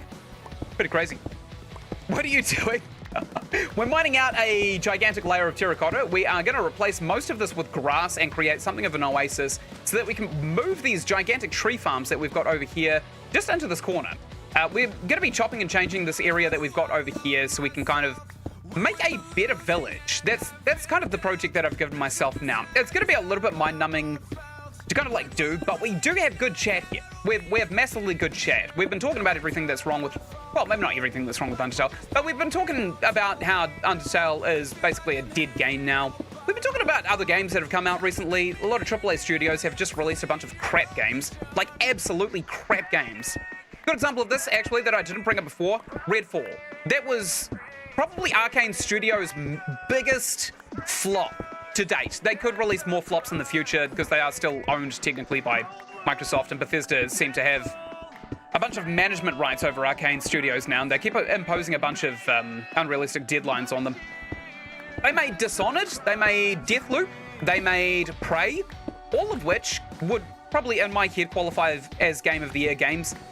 But, you know, unfortunately, Bethesda snuck their greasy little thumbs into the pies that were Redfall, and they released it way too early. It was barren, there was nothing to do. I almost finished the entire game in 6 hours blind, which is disgusting, honestly. So, yeah, that's pretty much all that you've missed, honestly. And everything is also going to be recorded as an HD VOD, so if there's anything you feel like a miss, go onto my live channel, which hopefully you'll find in the description of this live stream. You will find it in the description of any of the videos on this channel, though, so the information's always there. You just got to go and click a couple of times to seek it out. You'll find all of the VODs there. Yeah. Oh, Remnant's been so fun to break open as well. Oh my god. I've been playing with builds and skills and archetypes that I never thought that I would enjoy. The game is so fun. I didn't realize this at first, but there is overheat in some of the guns. This we knew because we found the cube gun pretty early. It was in the Labyrinth, which is the second world that you get into in the campaign. And we found the cube gun. There was a reward for beating the Labyrinth Sentinel. Probably, again, I would still actually say now, even having played the game for a good couple of 100 hours, is probably the single most frustrating boss to fight because you need pinpoint accuracy and you also need massive amounts of situational awareness with how you die, because you get one shot in that area. The attacks that the Labyrinth Sentinel also throw at you kind of whittle away at your health as well, so you've got to also take a bunch of Dragon Hearts, and you're technically on a time limit, since you just can't regenerate the health against the actual damage that the Labyrinth Sentinel does. Anyway, Cube Gun, it has overheat, which is a little bit of a downside because it basically fires infinitely. Every time a projectile fired from the gun hits a surface, the ammo is returned to your gun, so it effectively just functions as infinite ammo. I didn't realize this initially, but you can actually get a bunch of skills and items that buff overheat to buff your damage like crazy. And you can also stick explosive damage on the Cube Gun as well, so you can take the Cube Gun, you can also pair it with the Bonesaw LMG, the one with 150 rounds in a mag, and you can absolutely smear through bosses with them. The overheat actually stops being a burden and it starts being a bit of a, ooh, that makes a big difference. Plug that in. So that's one of the things that I was kind of like working on with this new guide in the background. The other thing that I have noticed is classes. I never cared about classes or archetypes in the game, which are the same thing, in case anybody gets a little bit confused or twisted. They are exactly the same thing. Classes are archetypes, archetypes are classes. Archetypes are just the thing you equip, and the class is the actual thing that gives you the functional, useful skills. Classes are incredibly powerful. They've got prime perks. I didn't realize this, but the Challenger archetype, which I just assumed was kind of like the stupid melee class for people who really, really liked Elden Ring and don't really want to focus too much on guns, which I think is counterintuitive to the game, so I never tried out the Challenger archetype. Its prime perk, every now and then, when you die, you'll just say no, and you'll throw your fist down, do a big area of effect explosion on the ground, which damages enemies, and it'll fully resurrect you with full health, which is absolutely crazy. I did not realize this was in the game, And now I kind of like the Challenger skill significantly better than Doggo, and I really understand why a lot of the kind of community builds center around just having the most armor in the game possible, humanly possible, which is Leto's Mark II armor set. By no small margin as well. I also found that if you level up an archetype, you get to unlock the archetype trait permanently. Even if you unequip that archetype, you can still dump some skills into that trait. So it's really changed my perspective on the game. There's only about 4 traits that are actually worth having in the game whatsoever. And I'm still a little upset about the trait point cap because Remnant from the Ashes didn't have it, but the trait point cap, a lot of people say it adds build diversity, but if you're playing a game to sit in a black and white menu autistically for hours on end, wondering where to distribute your limited points into so that you can do a negligible bonus to damage, I think you're probably not playing video games right. I think you're probably actually probably more interested in becoming an accountant than you are actually a gamer. So, kind of interesting. But in saying that, the build diversity, it almost exclusively comes from the ability to actually have traits. Traits from archetypes.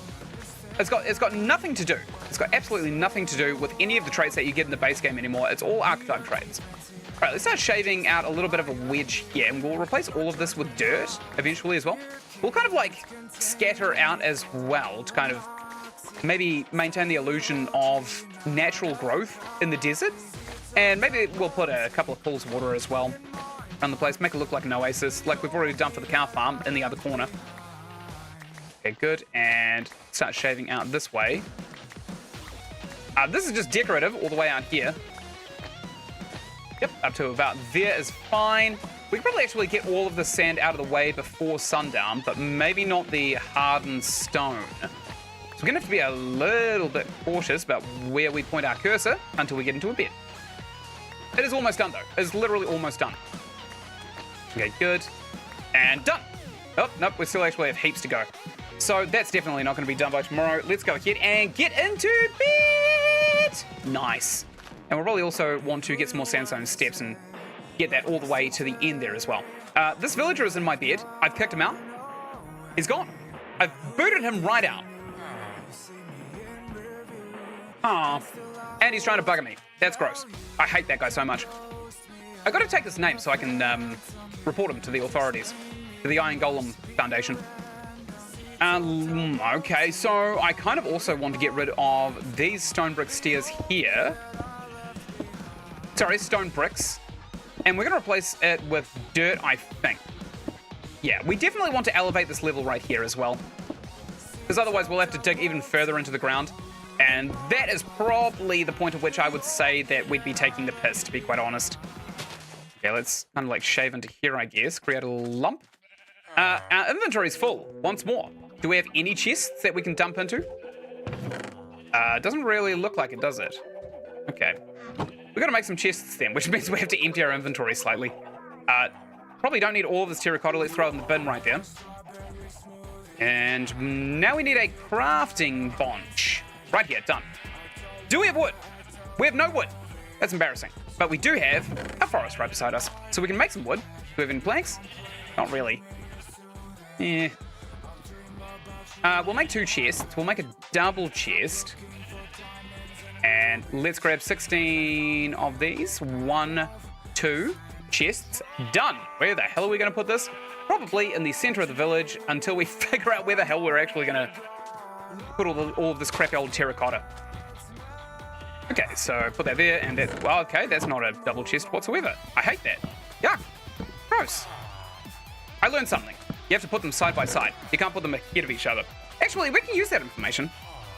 I don't know how, but we can. Let's start dumping all of these materials in here. We are going to need all that sand for projects in the future. And terracotta is actually kind of nice to decorate the area with, so we'll keep a lot of that as well. How's this chest looking? We've got a lot of sugar. Well, we've got a little bit of sugar cane. I wouldn't say a lot, actually. We don't have a lot of sugar cane. Let's start digging all this crap out. After we pick up all of these blocks too. Because we are going to need a lot of sand to kind of like create the steps going along there as well. What the hell is that? Is that a cat? Cute. Okay, cool. We found a cat. Let's start digging all of this crap out. Do we have another shovel? No. We're probably going to need another shovel, actually.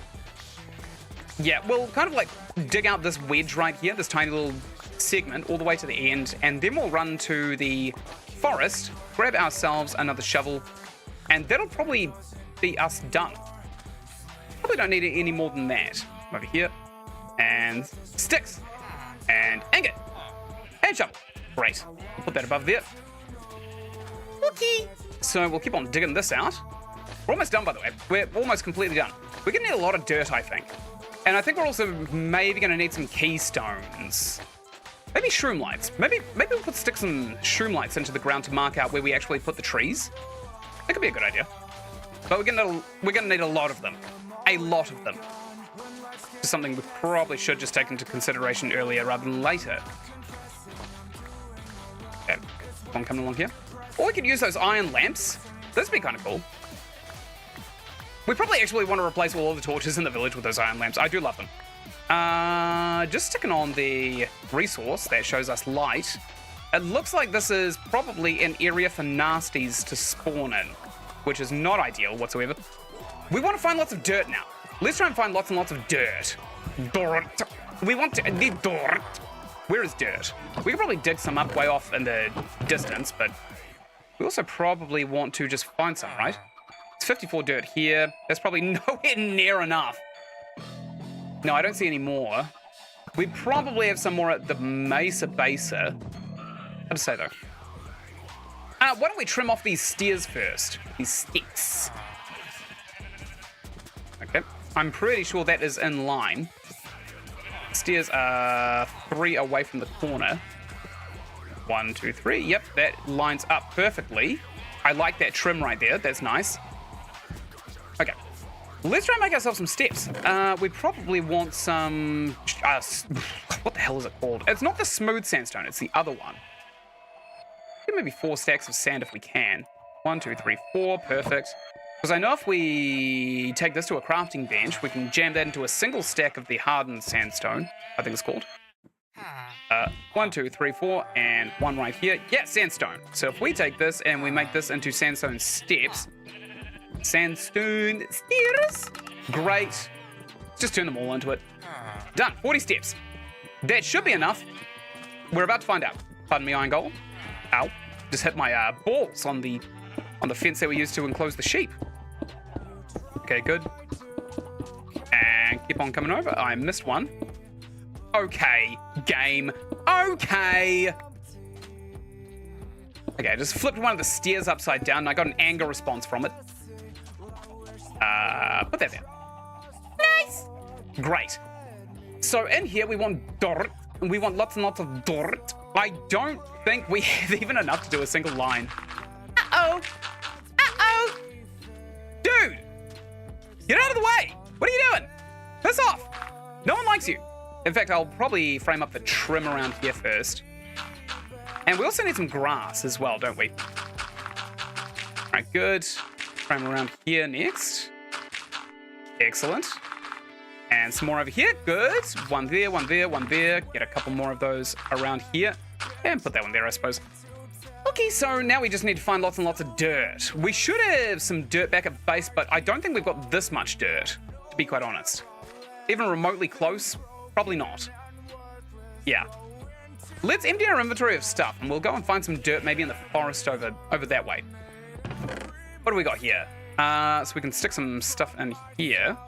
Good. And now we'll make like 4 shovels. We'll try, well, maybe 3 shovels, and we'll try and break every single one of them to get all of our resources. In the plot and in the plot. Good.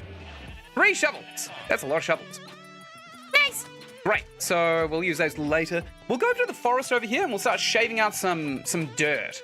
Or we could take it from over here. No, we don't want that. I think we probably more likely want to start deforesting this area over here. Do we have flint and steel? No. Let's make one. We'll try and burn some of the forest down for no reason other than my insatiable amusement. Because I want to. I want to. It's my birthday and I want it. Okay, so we still need a flint. Where the hell are we going to find flint? Probably on a gravel, right? A single gravel? Do we have a single gravel? We do have a bunch of gravel. Okay, let's go ahead, just take this 30, and we'll start placing it all around the place. I will probably get a gravel out of this, to be honest. There we go. Excellent. We've already got 2 flint, 3 flint. Wow, that's it. Gold roll. Holy hell. 3 flint out of 4 blocks. What? That's unbelievable. Okay, I'll put that back in there. And now we're back off. I think it's probably knock-off time for the village as well. Let's take this bed with us, just in case we actually do need to sleep out in the wilds.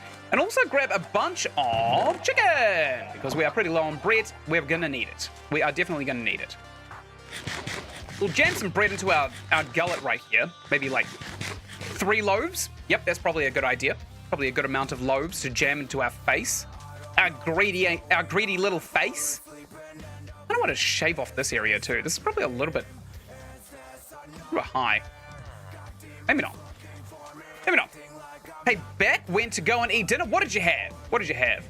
I'm really excited for dinner today. I don't know what I'm going to make, but I'm going to spend a lot of energy in making it. It's going to be really, really nice. Ynsin and I have been kind of lazy recently, and last night was kind of our tipping point. We usually cook. We usually cook something, maybe not something massively in-depth, but we definitely cook something that's delicious. My superpower is being able to take food that costs $5 as a base at a supermarket and then making it taste like it's $100 at a restaurant. Love it. Toad in the hole? Oh, damn it. That's probably what I'm going to make tonight. Do you like to spice up all of your eggs before you do that? We use so many spices here. The holy trinity of paprika, thyme, and... oh, what was the other one? Paprika, thyme, oregano. The holy trinity. The holy trinity of white meats. Always, always nice. Love to hear it. Love to hear it. I found that we had some tofu last night, and it was like pre-marinated. God, it was so disappointing. Revolting. What is it? Zenzo, I think is the brand name. Don't ever buy it. It's absolutely disgusting. I don't know what the hell they were thinking when they started making that stuff, because it is not good by any means whatsoever. It's disgusting. Disgusting food. So since we had that experience last night, that's kind of like motivated me to cook something. Usually if I go to the gym, I'll get home and then I'll cook some kind of gigantic bougie meal. This time, probably not going to go to the gym, but I'll do it anyway. I've been learning deadlifts recently, so I've been doing that with a sandbag. They're really hard. They're really uncharacteristically hard. I didn't realize just how difficult they were, deadlifts. I don't think I like them. I don't think anyone likes them, but they're really, really good for mass gain, so I figured it may as well. I've got enough, like, fast muscle. I need the heavy stuff now. Okay, we'll keep on shaving all of this out, make a nice little meadow over here. We'll turn it into something eventually. I have no idea what. Let's put our bed down and sleep. Staring at the sun as it goes down. We don't get a sunrise, though. Or do we? No, we're facing the... oh! Screenshot. Oh, actually, we've got to get rid of the lines, right? Screenshot. That's nice. I like that. Good. We'll take our bed back with us and let's start digging. I tried food at the restaurant with the first major use food printer for my birthday. What? Food printer? What the hell is a food printer? Surprisingly pretty good? Nice. I bet it's like half MSG though. That's probably the trade-off, right? Oh, there's one thing I hate about this Cliffs and Caves update that you just see on all versions of the game. When you start, like, harvesting dirt for anything, any project, there's always, like, a giant clump of stone 1 block underneath it. It didn't always used to be like that. It used to be kind of like, you know, you get a few layers down before you actually start hitting stone, minimum.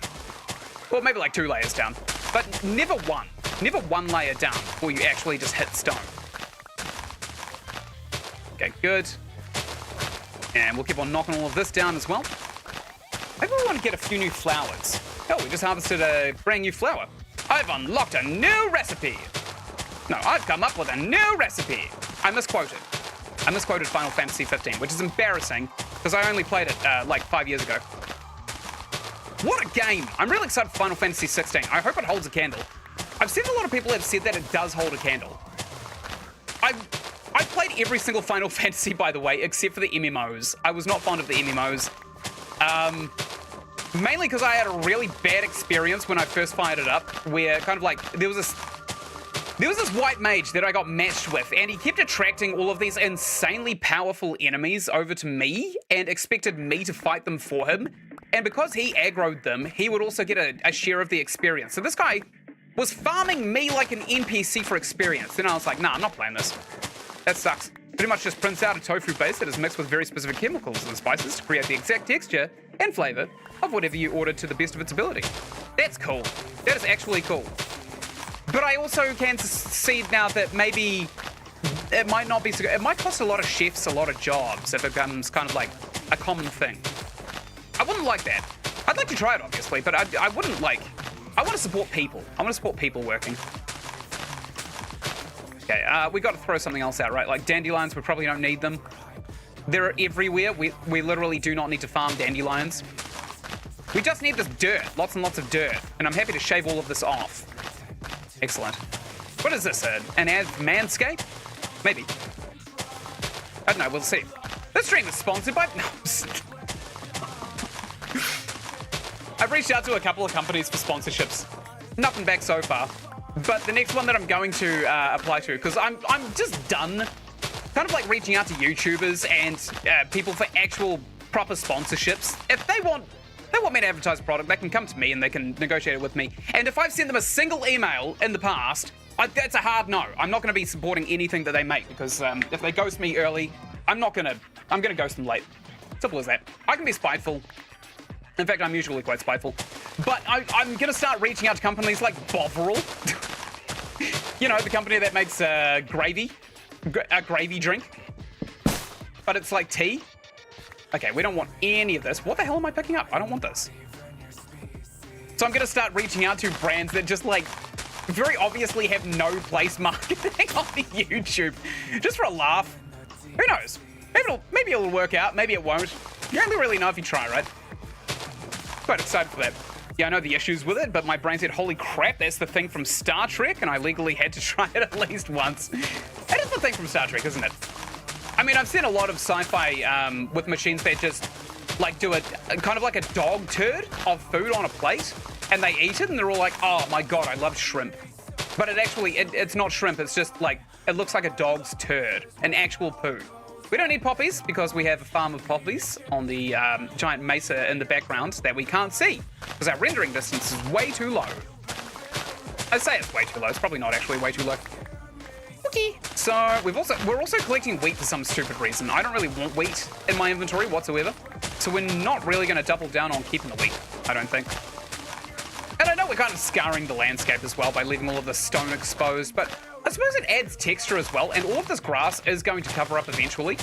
It'll look like a sports field, I suppose. Like a nice dried up sports field. Which is actually surprisingly my mother's porn name.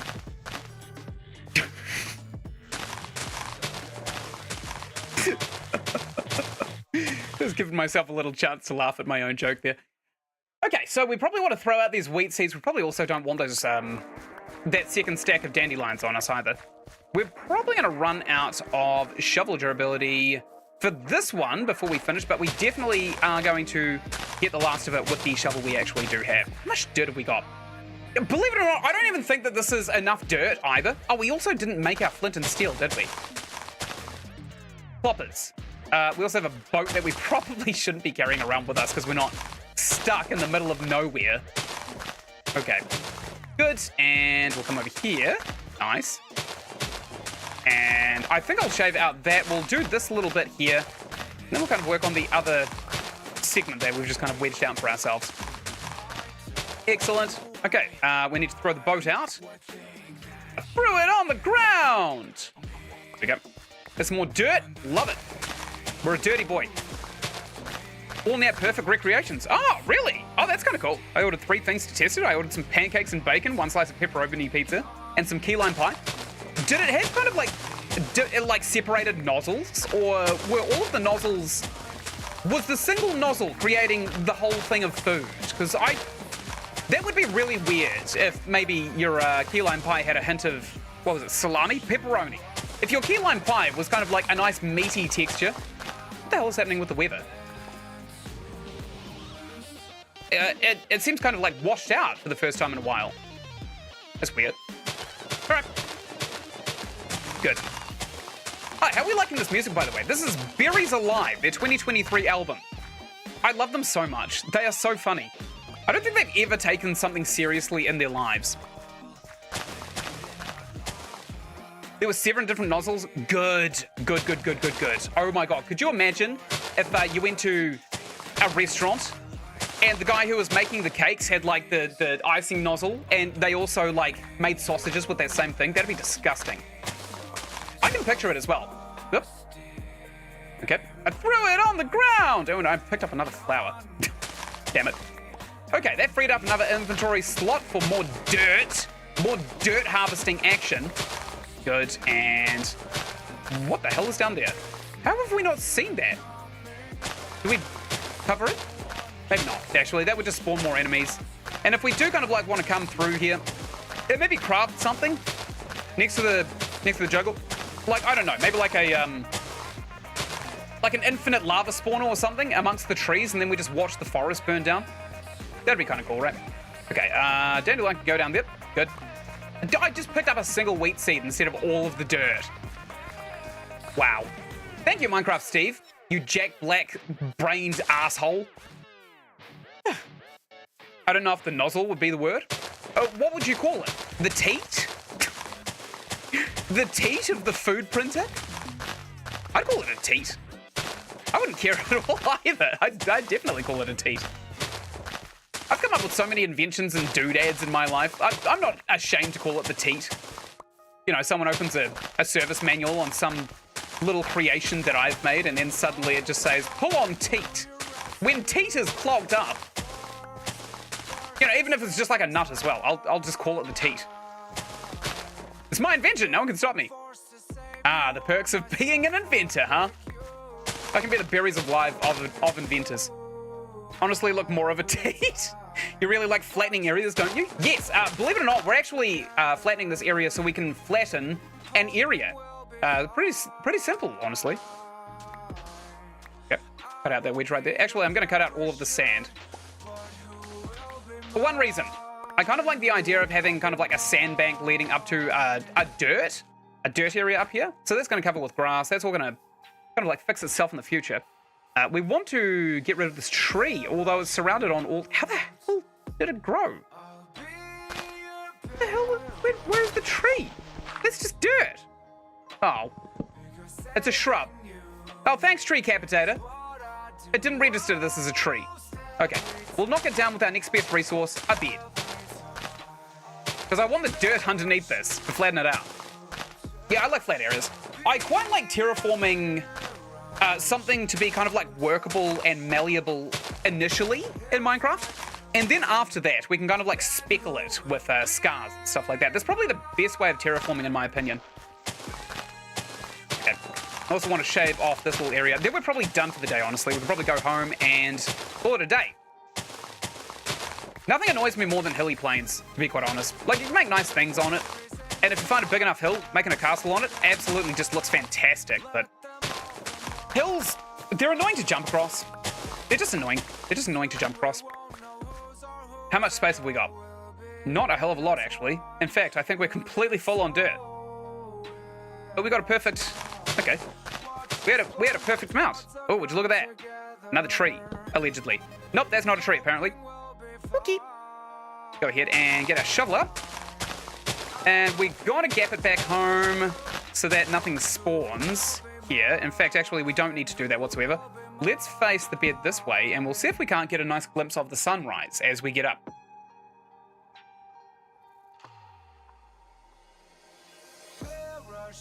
Or not. We actually face the wrong way. Why does it face us in... I don't know what is up with these beds or how they're supposed to be facing you, but every single time we have gotten into the bed and we turn it around, it faces us in a weirdly different orientation every single time. Oh, I wonder what that is over there. Giant waterfall over there on the cliffside. Oh, some cherry blossoms and what looks like a beautiful house there too. I'm surprised we can't see the iron golem spawner from here. It should be way taller, right? We could probably also make like the Eye of Sauron on top of that hill right there, just to remind all of these wankers that we are not malevolent. We are not here for their benefit. We're here to exploit them until they die of exhaustion. Probably going to be the best way, right? Oh, I see the iron golem spawn. Just the tip of it, though. We need to make it taller. Okay. Let's start planting down all of this dirt, because we kind of need to. Excellent. And a couple there, too. Nice. And here, and here, and here, and here. Good. Oh, yes! Look at all of this dirt. All of this dirt being placed down right here. Let's break that first, because I'm pretty sure it'll spawn the dirt on top of it. Or upside down. Oh, no, that's fine. It spawns stairs upside down for some stupid reason. I don't understand bushes. Actually, knowing this, we could probably exploit that to place stairs upside down in places where they shouldn't really be placed upside down. Get rid of all of these bushes. God damn it. So many bushes! Okay, that needs to be stone, actually. So let's just put some wall in here. No one's ever going to know. Good. Done. And now we want to get some dirt. Dirt! We'll get some dirt all the way around here. And we'll scar it out a bit, just a little bit better when we've actually placed down all of these 6 stacks of dirt. Now, I still, actually, believe it or not, I don't think we have enough dirt to do this entire project right now. I think we're probably going to need to go and get more. Okay, we'll come all the way this way, and all the way this way, and all the way out here as well. I hope it's green. I hope the dirt is green. I don't actually know what color the dirt's going to be in this biome. I'm hoping green. But I wouldn't be surprised if it's like yellowy savanna, crappy old sand. Good, and get that in there as well. That's another entire stack gone. Good. 1, 2, 3, 1, 2, 3, and 4 here, please. 1, 2, 3, 4. 1, 2, 3, 1, 2, 3, and 1, 2, 1, 2, and 1, 1, 1, 1, 1, 1, 2, and 1, 2, and 1, 2, and 1, 2, and 1. Well, maybe just a couple here. Put one there, there, there, and maybe another one there, there, there, and then we'll do them in 3s. Probably makes the most sense. I missed that one there. Good, and that's another stack gone. Done. Can't wait for the automation to come together. It's kind of come together. It's kind of come together, the automation. It's kind of come together. Basically, we have automated fully iron, which is pretty awesome. We know a structure that will be able to automatically farm all kinds of food. We aren't going to be able to automatically plant the seed food, though, but we can automatically harvest it when it's grown, which is going to save us the hassle of actually dumping it into our inventory. By using the same kind of method we've got with the melons, I imagine we can push them into a river canal of some sort, and that'll just filter into a chest with hoppers. Like, that'll be real easy to do. Good. And all of this as well. Here's the thing, though. I don't want to get too deep into some of the automation exploits. Like, minecart with hoppers is just annoying. We're better than that. We do not need to do minecart with hoppers. That's something we can just do without, right? Are you aware there's something known as an automatic raid farm? No! What is that? Got sidetracked. What happened? We are filling out our new tree area right here. It's going to be a gigantic area. We might put a couple of farms here, but hopefully we're just going to be able to, bare minimum, plant lots and lots more jungle trees because we seem to be running out of charcoal at an annoyingly alarming rate. On top of this, I'm also trying to get the hang of the cauldron with lava buckets so that we can kind of like create infinite lava with dripstones. I don't know how easy that will actually be to do, but it's not going to be too difficult once we actually get the hang of it, I imagine. I had a suspicion that you could drip with a dripstone lava into a cauldron and then maybe get a hopper underneath that with just filled with buckets. And then it will draw the lava from the cauldron into a bucket. And then we could create a filtration system that kind of like only filters buckets with lava in it into a chest.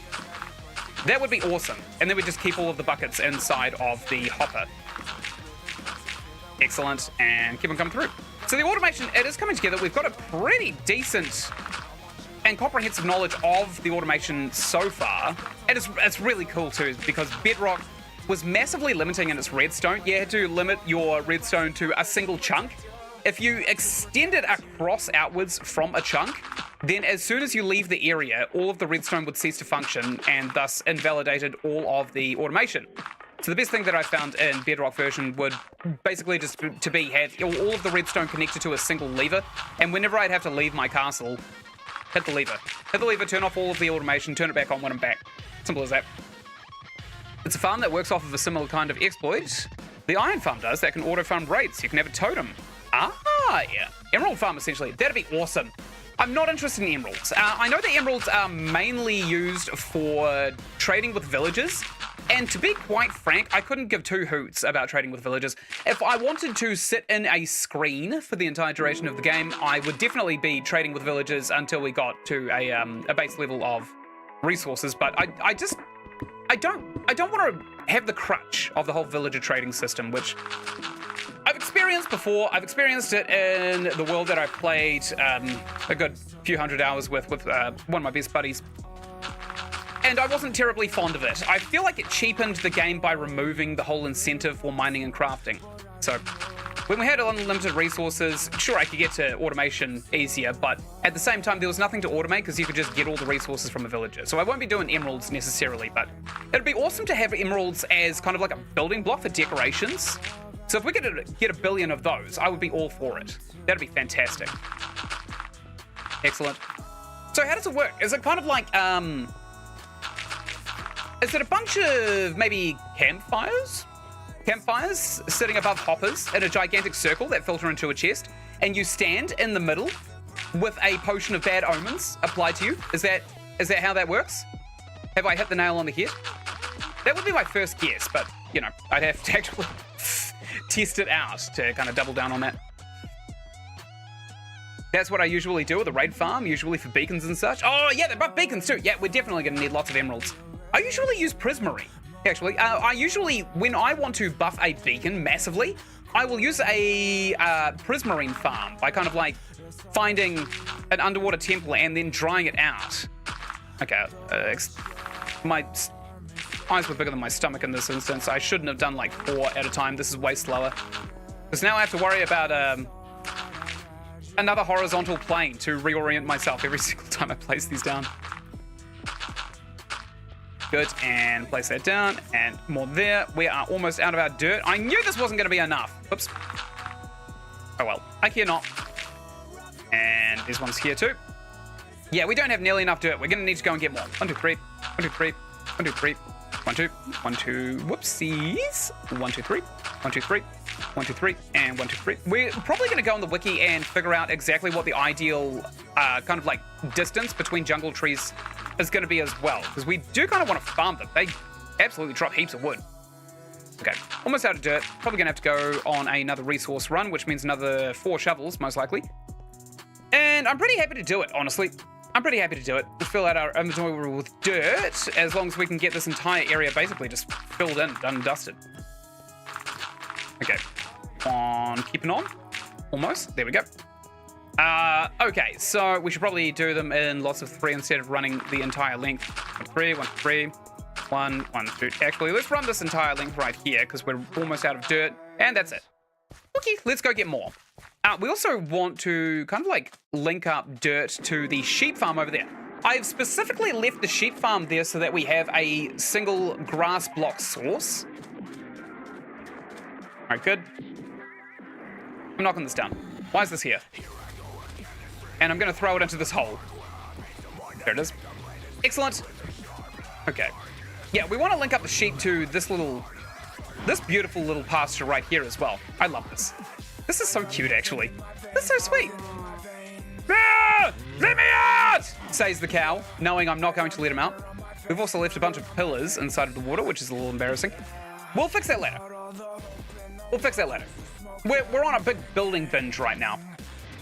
I would say 4 blocks of distance, maybe. Yeah, you're probably right, actually. I think we've left 3 between the trees that we currently have, and that is very clearly just not good enough. Oh my god, all of the grass has already covered this entire area. Well, almost. Almost all of it. Maybe we want to push deeper into the forest to get the next bit of dirt. We'll shave off the top of this next mountain. Because again, I don't really want to scar the landscape too, obviously. That chicken scared the crap out of me with its gigantic girth and its obnoxious face. We also need a crafting bench, so let's go ahead and maybe chop down one of these trees. Could be a good idea. Like this one. Yes! Good, we chopped it down, and there's a couple over here as well that I don't really want on the horizon because I don't like jungles.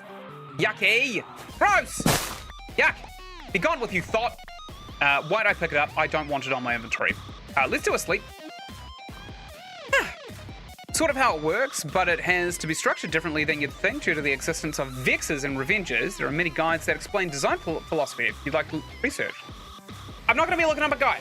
I'm going to be going onto the wiki first. We're going to figure it out for ourselves. That's basically been how we've kind of like figured everything out so far. And what I don't want is to get misinformation from YouTube comments, because I think all of us here know just how easy it is to read a single YouTube comment because you're a little bit lost and accidentally wind up with information that is just flat out wrong, which can then waste your time for a number of hours. We don't want to do that whatsoever. We're going to make another 1, 2, 3. I'll throw that stick out. Shovels. 1, 2, 3. Done. And place that one there. Throw that log out. Throw that log out. Put those there and there. Excellent. Done. Let's start shoveling. We got one almost busted shovel here. We'll use that one first. Excellent. Yes! Yes! We're a maniac. We're a maniac with a shovel. We are literally God. We are terraforming. Probably minus the terror. Is that a dog? Doggo! Doggo! No! Doggo! Oh. I like Doggo. Okay, Doggo doesn't like us, allegedly. Okay, we'll keep on keeping on through here. Maybe we should get a dog. Maybe we should go back to the base, get a few bones, and then tame a dog. Keep us company. I don't know where we'd find a name tag, though, which I'm pretty sure is how we'd stop the dog from despawning. I mean, we could always just have him keep us company, right? Maybe? Maybe. Do we need collars? That's another question I have. I'll look. No. Okay, so, well, we can't actually make one. Oh, we can make a flint and steel. Done. Make that. We'll burn the forest down a little bit as well. Can we feed these chicken to Doggo? Where's Doggo gone? Doggo? Doggo! Doggo! He had a coat that reminded me of my childhood dog, Zudo. He was a Hunterway. God, I love Hunterways so much. Where the hell did Doggo go? Doggo? Doggo! Doggo! I'm gonna try feed him a chicken. They added real dogs in a recent update. That's gonna look weird. Real dogs. That's gonna be very unusual. Let's eat some of this chicken. Maybe the smell of this delicious rotisserie chicken, 3 rotisserie chickens we've just eaten, will maybe stimulate Doggo to come and eat with us. Doggo? Doggo! Or maybe it was just coming to see what I was doing to his land, to his home. It's like, oh, Doggo! Doggo, come here! Doggo! Come here! Oh, he's the chicken. He's the chicken. He's the chicken. He's the chicken. He's the chicken. Doggo! Oh, we gotta give him bones. Okay, so we can't actually get Doggo just yet. They had wolves and nothing else for the longest time. Yeah, that is true, actually. That is completely true. Okay, I'm going back to the village really quickly. We're just gonna interrupt using our powers of ADD. We're gonna interrupt what we are doing, and we're gonna go back to the village to get ourselves some bones. I want Doggo. I want Doggo. Honestly, it's been way too long since we've had Doggo. Like an entire gameplay's worth. And then some. I'm doing this for Doggo. Let's jump over here because it's a little bit riskier. And we'll keep on going over. Jump over here. Break that for fun. And come over here. We should have some bones here, but I wouldn't be too surprised if we've kind of like already shifted them all to our base up there. Let's go up there first. If we go up there, we'll probably be able to find some bones anyway. I doubt we'll keep any here, unless there's some in this agriculture bin. No, just spider's eyes for some reason. Would we have kept some in the tree farm for bone meal? No. Don't we have bone meal? Maybe we put it in the crap in our back pocket chest. What's the difference between AD and ADHD? Well, one of them is a form of mathematics, and the other one is a form of mathematics that you never finish. ADD is attention deficit disorder. It means that you have a real hard time kind of like focusing on things. ADHD is attention deficit hyperactivity disorder, which is kind of like ADD, but you actually have a physical cause. You are constantly being distracted by overstimulation of your surroundings. That's kind of the main difference to my understanding. Oh, we've got a single carrot as well. We'll take that over to our other base. Oh, potatoes as well. Okay, we'll take that and some... not wheat. We need seeds for the wheat. Okay. Oh, actually, we could probably just set up the farm here, couldn't we? Let's do that. Okay, we'll put that food back in the chest that we just got it from, here and here. And we'll put it down here. We're going to stick some automated farms just around here, maybe on the outside of our forestry area. That might be a good idea. And away we go. We're off to get some bones. We're off to the bone zone. Would you ever consider doing playthroughs of classic Minecraft maps? The Dropper, Parkour Paradise, Diversity? Parkour, not so much. Parkour is probably one of those things that I would just not enjoy, to be quite honest. Like, I've seen very few games actually do parkour well. There are so many YouTubers who basically only create content, parkour content, to keep retention, right, for younger audiences. I don't want to be one of those guys. The other ones, yeah, definitely. I'd love to animate some of your live streams. My dude, if you want to animate anything on my channel, absolutely anything, you are more than welcome to. Everyone has permission to, like, clip and stuff like that, because it's pretty obvious who I am. At this point, you don't ever really need to credit unless somebody asks, to be honest. I don't care too much about that. Because the worst that happens is someone in the comments says, hey, who is this? And then you tell them. That's the worst that happens. And then boom, credit. We can stick a comment just saying, hey, this is Ynsin. I mean, like, as simple as that. Honestly, anything that I make, everybody else is just welcome to use under Creative Commons unless they are a company trying to make money off of it, right?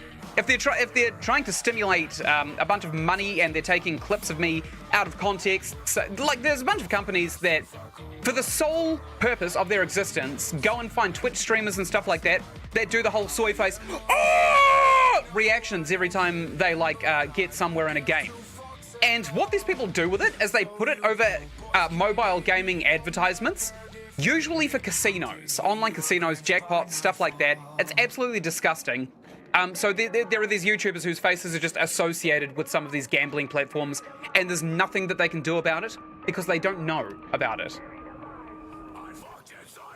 Wow, what a username. My dude, you're getting an immediate ban. Bye-bye. Bye-bye. Okay, that was upsetting.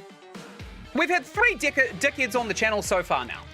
Just three. That was the first one that actually had slurs in his username. How in the name of hell did YouTube let him have that name? I know, right? Maybe I should report him. I'll do it after the stream. I'm not going to interrupt the flow of the stream for that. Okay, so we've got some saplings. What do we come here for? Bones, right? Bones. Bunch of bones. Why did I do that? My dude, it's actually really obvious why I did that. You've got a disgusting personality, and I don't respect you, so you're actually getting banned again. There you go. Another ban for you right there. Done. Excellent. That was gross. That was actually gross. Very gross. I don't know why people seem to think that that's appropriate anywhere on the internet. Other than 4chan. Obviously 4chan makes a pretty solid reputation off of having those kinds of people. Is IP ban a feature? No, shadow ban is a feature, so I just shadow banned both of those accounts and then I muted them. Pretty simple. Pretty simple. Oh, we can check this cauldron now, right? See if it's actually... Hey! We've got lava! So lava generation does actually work like this. Now, the next thing I wanted to test out is whether or not we stick a bucket in the hopper. Does it actually draw the lava out? It doesn't look like it, though, unfortunately. Woo! Yeah, I know. My ban list is increasing. Disappointingly. Why do people do that on the internet? Like, I get that it's kind of like funny if you're 17 and all of a sudden, you know, your parents aren't watching what you're doing. And then you're all like, oh, I can do whatever I want. Let's throw racial slurs around in a bunch of places where there's going to be children. Like, I can see, like, how like, sub 80 IQ people would find that really, really funny. But I don't understand why they think it's appropriate, honestly. There's a thing you can make with pistons. You can make those to farm lava fast if you need a lot. I know exactly how that works, right? So, let me get this straight. Sorry, I just want to be hit in the face first. Let me get this straight. What you're telling me is that there is a way with pistons where you can kind of like chain cauldrons using an observer to watch the cauldron. When it fills up with lava, the observer basically triggers all the pistons, to push another cauldron in place, right? And the way you would be doing this is by having a single chain with one piston that goes in one direction, and then you would be pushing another line of pistons in front of that one to replenish the chain. Maybe? Sorry, another line of cauldrons, not pistons. That's basically the long and short of it, right? Near perfect guess? Yeah, baby! That means I've learned enough about Minecraft to basically create my own automation systems. Isn't that cool? Yeah, no, we definitely will be doing that. I just wanted to actually make sure that lava will be able to kind of like be generated in a cauldron from a dripstone. Because I went around the caves and I noticed that every time there was like a water source or a lava source, it was dripping off of the dripstone. I didn't know if you could actually catch it or not, so that is that experiment complete. You can catch it. Absolutely fantastic. I love learning. I love learning. Knowledge is power, and I am Thanos. Okay, what are we shaving out? Probably this little hill up here, right? We're gonna go ahead and do a sleep very, very shortly, but I think we wanna... Yeah, we'll sleep now. We'll sleep now. It's starting to grind my gears? Gross. My dude, you've got to grow a personality, my dude. Literally just grow up. Absolutely disgusting. Yuck. Ew. Okay, back to the game. I know this person is just like using a bunch of alt accounts to do it, but I'm just gonna ban them as soon as I see them. You can also farm powdered snow similarly, though it's not nearly as useful. Also, all of those accounts are going on a ban list, which then I am going to, after the stream, report them to YouTube. And they're gonna be gone. They're gonna be gone real fast.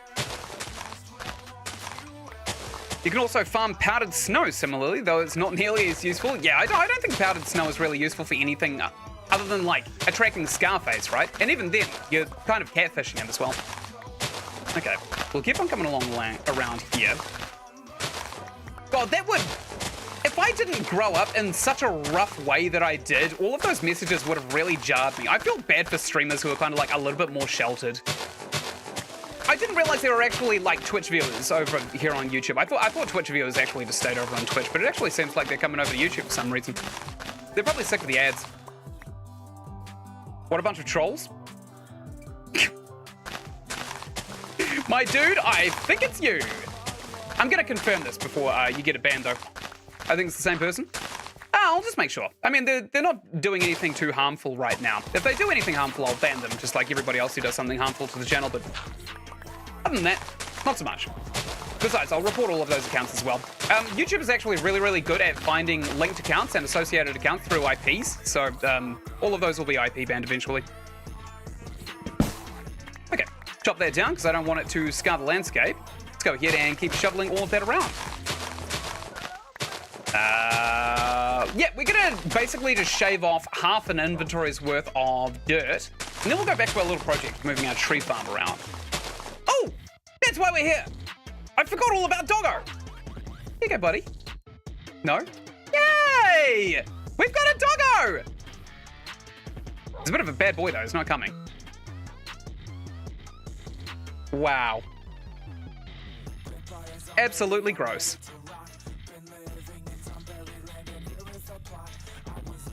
There we go. Okay, so that's another one banned. Let's keep on keeping on. You're gonna have to censor their username in the corner when you post this. I mean, like, I can and I can't. I can just, like, because I'm not doing the harmful thing, right? I can report my own video, and YouTube will investigate it. They actually do it frequently as well. Pretty onto it. The only thing that they care about is censorship, so I find it hilarious that the posters actually think that there's nothing YouTube doesn't do, because that is the only thing that they actually do get involved with. If there's any content creators that go through like controversy or stuff like that, no one cares. Literally nobody cares over at YouTube. But whenever there's hate speech and stuff like that, people care. I'm just glad I read chat. Could you imagine if I was one of those streamers that just didn't do that? Okay, we'll keep on keeping on. Finally carved my pumpkin. Oh, that's right, it's Halloween. Is anybody doing anything cool for Halloween? Someone earlier told me that they are dressing up as a Deltarune character for Halloween. Brave choice to dress up as a 16-bit pixel character. It's going to be kind of tricky to do, but, you know, it is what it is. All right, let's keep on shoveling out. Nice. We're basically done. by the way. Did a butterfly because my Harry Potter wand got messed up and it looked like a butterfly. I'm watching Edge of Sleep with my girlfriend and a few friends. Is it as good as it seems? I need a VPN to watch it. I'm actually quite upset about that, to be honest, though. All right, good. Keep on keeping on. But I wish I could watch it. Ah! I have almost a guarantee that Iron Lung is going to be almost identical as well, unfortunately. One of the best horror shows I've ever seen. Damn it! Ah! That's so obnoxious. That's so obnoxious. Oh, well. They kind of sandbagged them. I suppose we all saw the plan, right? Everybody saw the plan. So they kind of all know that Markiplier is like pushing Edge of Sleep to get Iron Lung a few more little benefits. I wonder what those benefits are going to be. I hope it's like worldwide broadcast. Because honestly, to make him get a top 10 slot in just America alone, when he's competing with global names, like Judge Judy is actually very popular here in New Zealand, we would very easily inflate those statistics. It'd be very, very unusual to force somebody to have competition locally when all of the competition is actually overseas. Hence why I'm rewatching it. Oh, rewatching it. Nice. I've never had a crush. Oh, that's probably for the best, actually. Probably for the best. You should not focus too much on like girls and stuff like that when you're a teenager. In my opinion, I know this is a hot take, but a lot of people, when they start looking for love at a really young age, they start basing their entire personality off of the concept of validation, which is almost just like it's a little bit gross. It's a little bit gross when you start dating people so young, because no one knows what the hell they are doing, and you cannot, in any way, shape, or form, kind of like predict just how bad that they are going to be as partners. He got it to number 2 at his highest. No way! Did he? Oh, that means Iron Lung gets his... He only needed to hit it once, didn't he? He only needed to hit the threshold once for Iron Lung to get all those benefits that he still, for some reason, won't name. Also, what contract prevents somebody from advertising a TV series before it's actually fully released? That is dense. That is incredibly dense. That's super dense. What is wrong with Amazon? They're such a dumb company. Oh my god, for all the power that they have in this world, they are so unbelievably dumb. That's why I said only 10 in the plan. Yeah, he could have easily beaten Judge Judy. That was an easy spot, but I would also imagine that the 10th slot probably doesn't necessarily reflect the best shows in the world. Probably more likely to be kind of like... The 10th slot is more likely the shows that just kind of like constantly are rotating. They're probably trying to maintain a series of top 10s, but not all of them will always be top 10s, right? Man beat the ever-living crap out of Judge Judy. He beat up a retiree. I love that. His video literally inciting violence against Judge Judy is probably the best kind of violence I think I've ever seen. That doggo.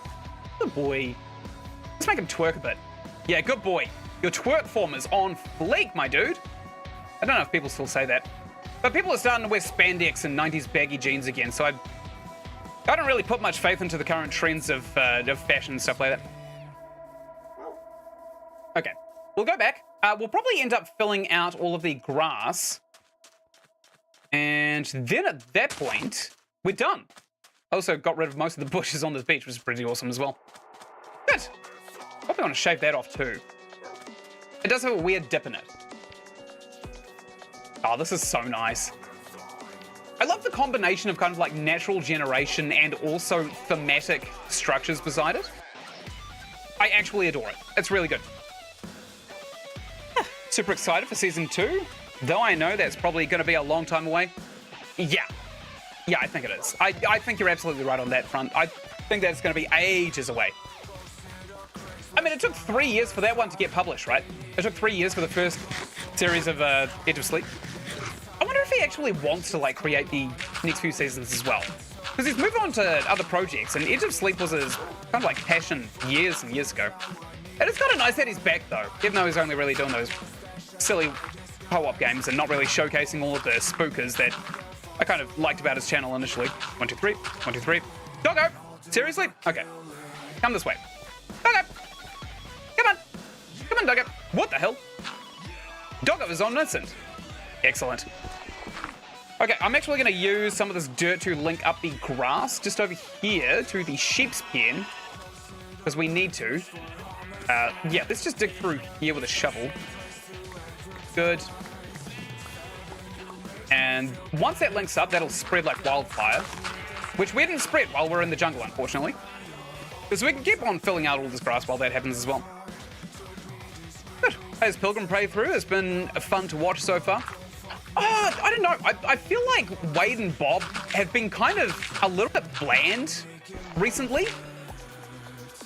Like, you could probably also say the same about Markiplier, because he's probably really burnt out from the whole Iron Lung thing, but, like, at the same time, it doesn't have the same energy that the other co-op series had, I don't feel. But this may just be a pretentious opinion.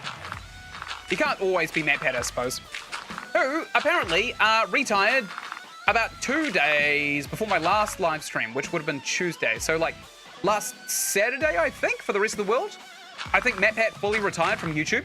Because he was coming back to GT Live, which I absolutely loved. I love that he announced his retirement and then he kept coming back to the GT Live channel to still have a little bit of fun playing games. But no, he's gone for good now. Very sad, very sad. I say gone for good. He's probably still some kind of huge high up at YouTube at this point. They'd want him.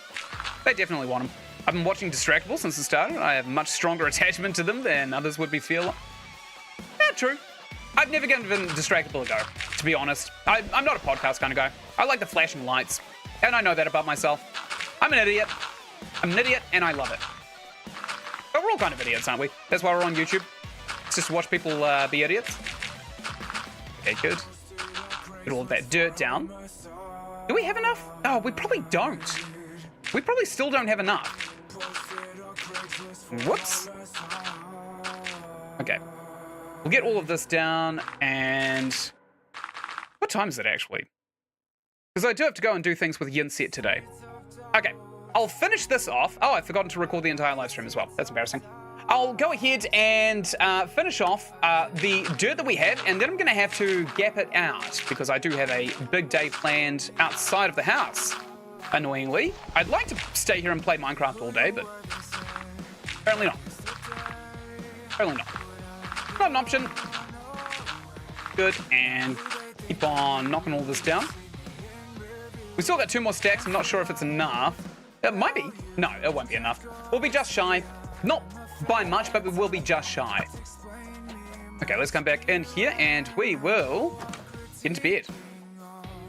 I do prefer their video area they are in now. I like last year. Last year was probably my favorite video era that they all kind of like had together. Because everything that they were doing was kind of like dependent on getting the most out of Markiplier's time. Because, well, not like exploiting him necessarily, but like they just wouldn't hold anything back because they don't see him much, which is really a testament to friendship, to be honest. You can really get a lot of friends who are content creators and they just exploit you. And it's really nice that Wade and Bob just don't do that. They just kind of patiently wait for Mark to actually have a little bit of time to himself. I love that. That's a good friendship, I'd say. Distractable, they do their podcast on video. Oh, maybe that is worth watching now. Okay, I'll check it out. I'll check it out. Knock all of this down. I thought that they were kind of like a little bit distant because of the whole Iron Lung thing. Maybe I was wrong. Maybe I was completely wrong. Okay, knock that down, knock that down. Done. Excellent. All right, so I've got to go. I've got a bunch of things to do. I'm still going to do an outro for the VOD boys because obviously I'm going to be downloading this file off of YouTube instead of recording it like I should have. So thank you all so much for watching. Right up here, you're going to find the playlist for Minecraft that I have made. And right up here, you're going to find another playlist that I think you'll really enjoy. Down in the description, you're going to find a link to my main channel as well as a link to my Discord. If you subscribe to both of them and you are not that guy who was throwing around slurs earlier, you're welcome to join the community. And of course, until I make the next episode or you catch the next live stream, thank you so much for watching and goodbye. Done. Mark helps me with technology on accident almost every episode, and they record 2 a week. What kind of technology? I find him helpful sometimes. But sometimes he will give me information that is not really all that helpful, to be quite honest. Actually, no, I've got to go. I've got to shoot off. Thanks, everybody. Thanks, everybody, for joining me. Scott's Will. Probably see you later. Everybody else, thank you so much for joining me. I will see you all tomorrow for Limbo, because that is what we are playing tomorrow. It's going to be a really good one, actually. I think I'll get through the whole thing in one sitting as well. If I need to know about lenses, he's your man. I needed to know about ADHD medication for a bit, and he won't talk about it as much as I'd like him to. So that's it. Okay, I'm off. Thank you, everybody, and bye-bye.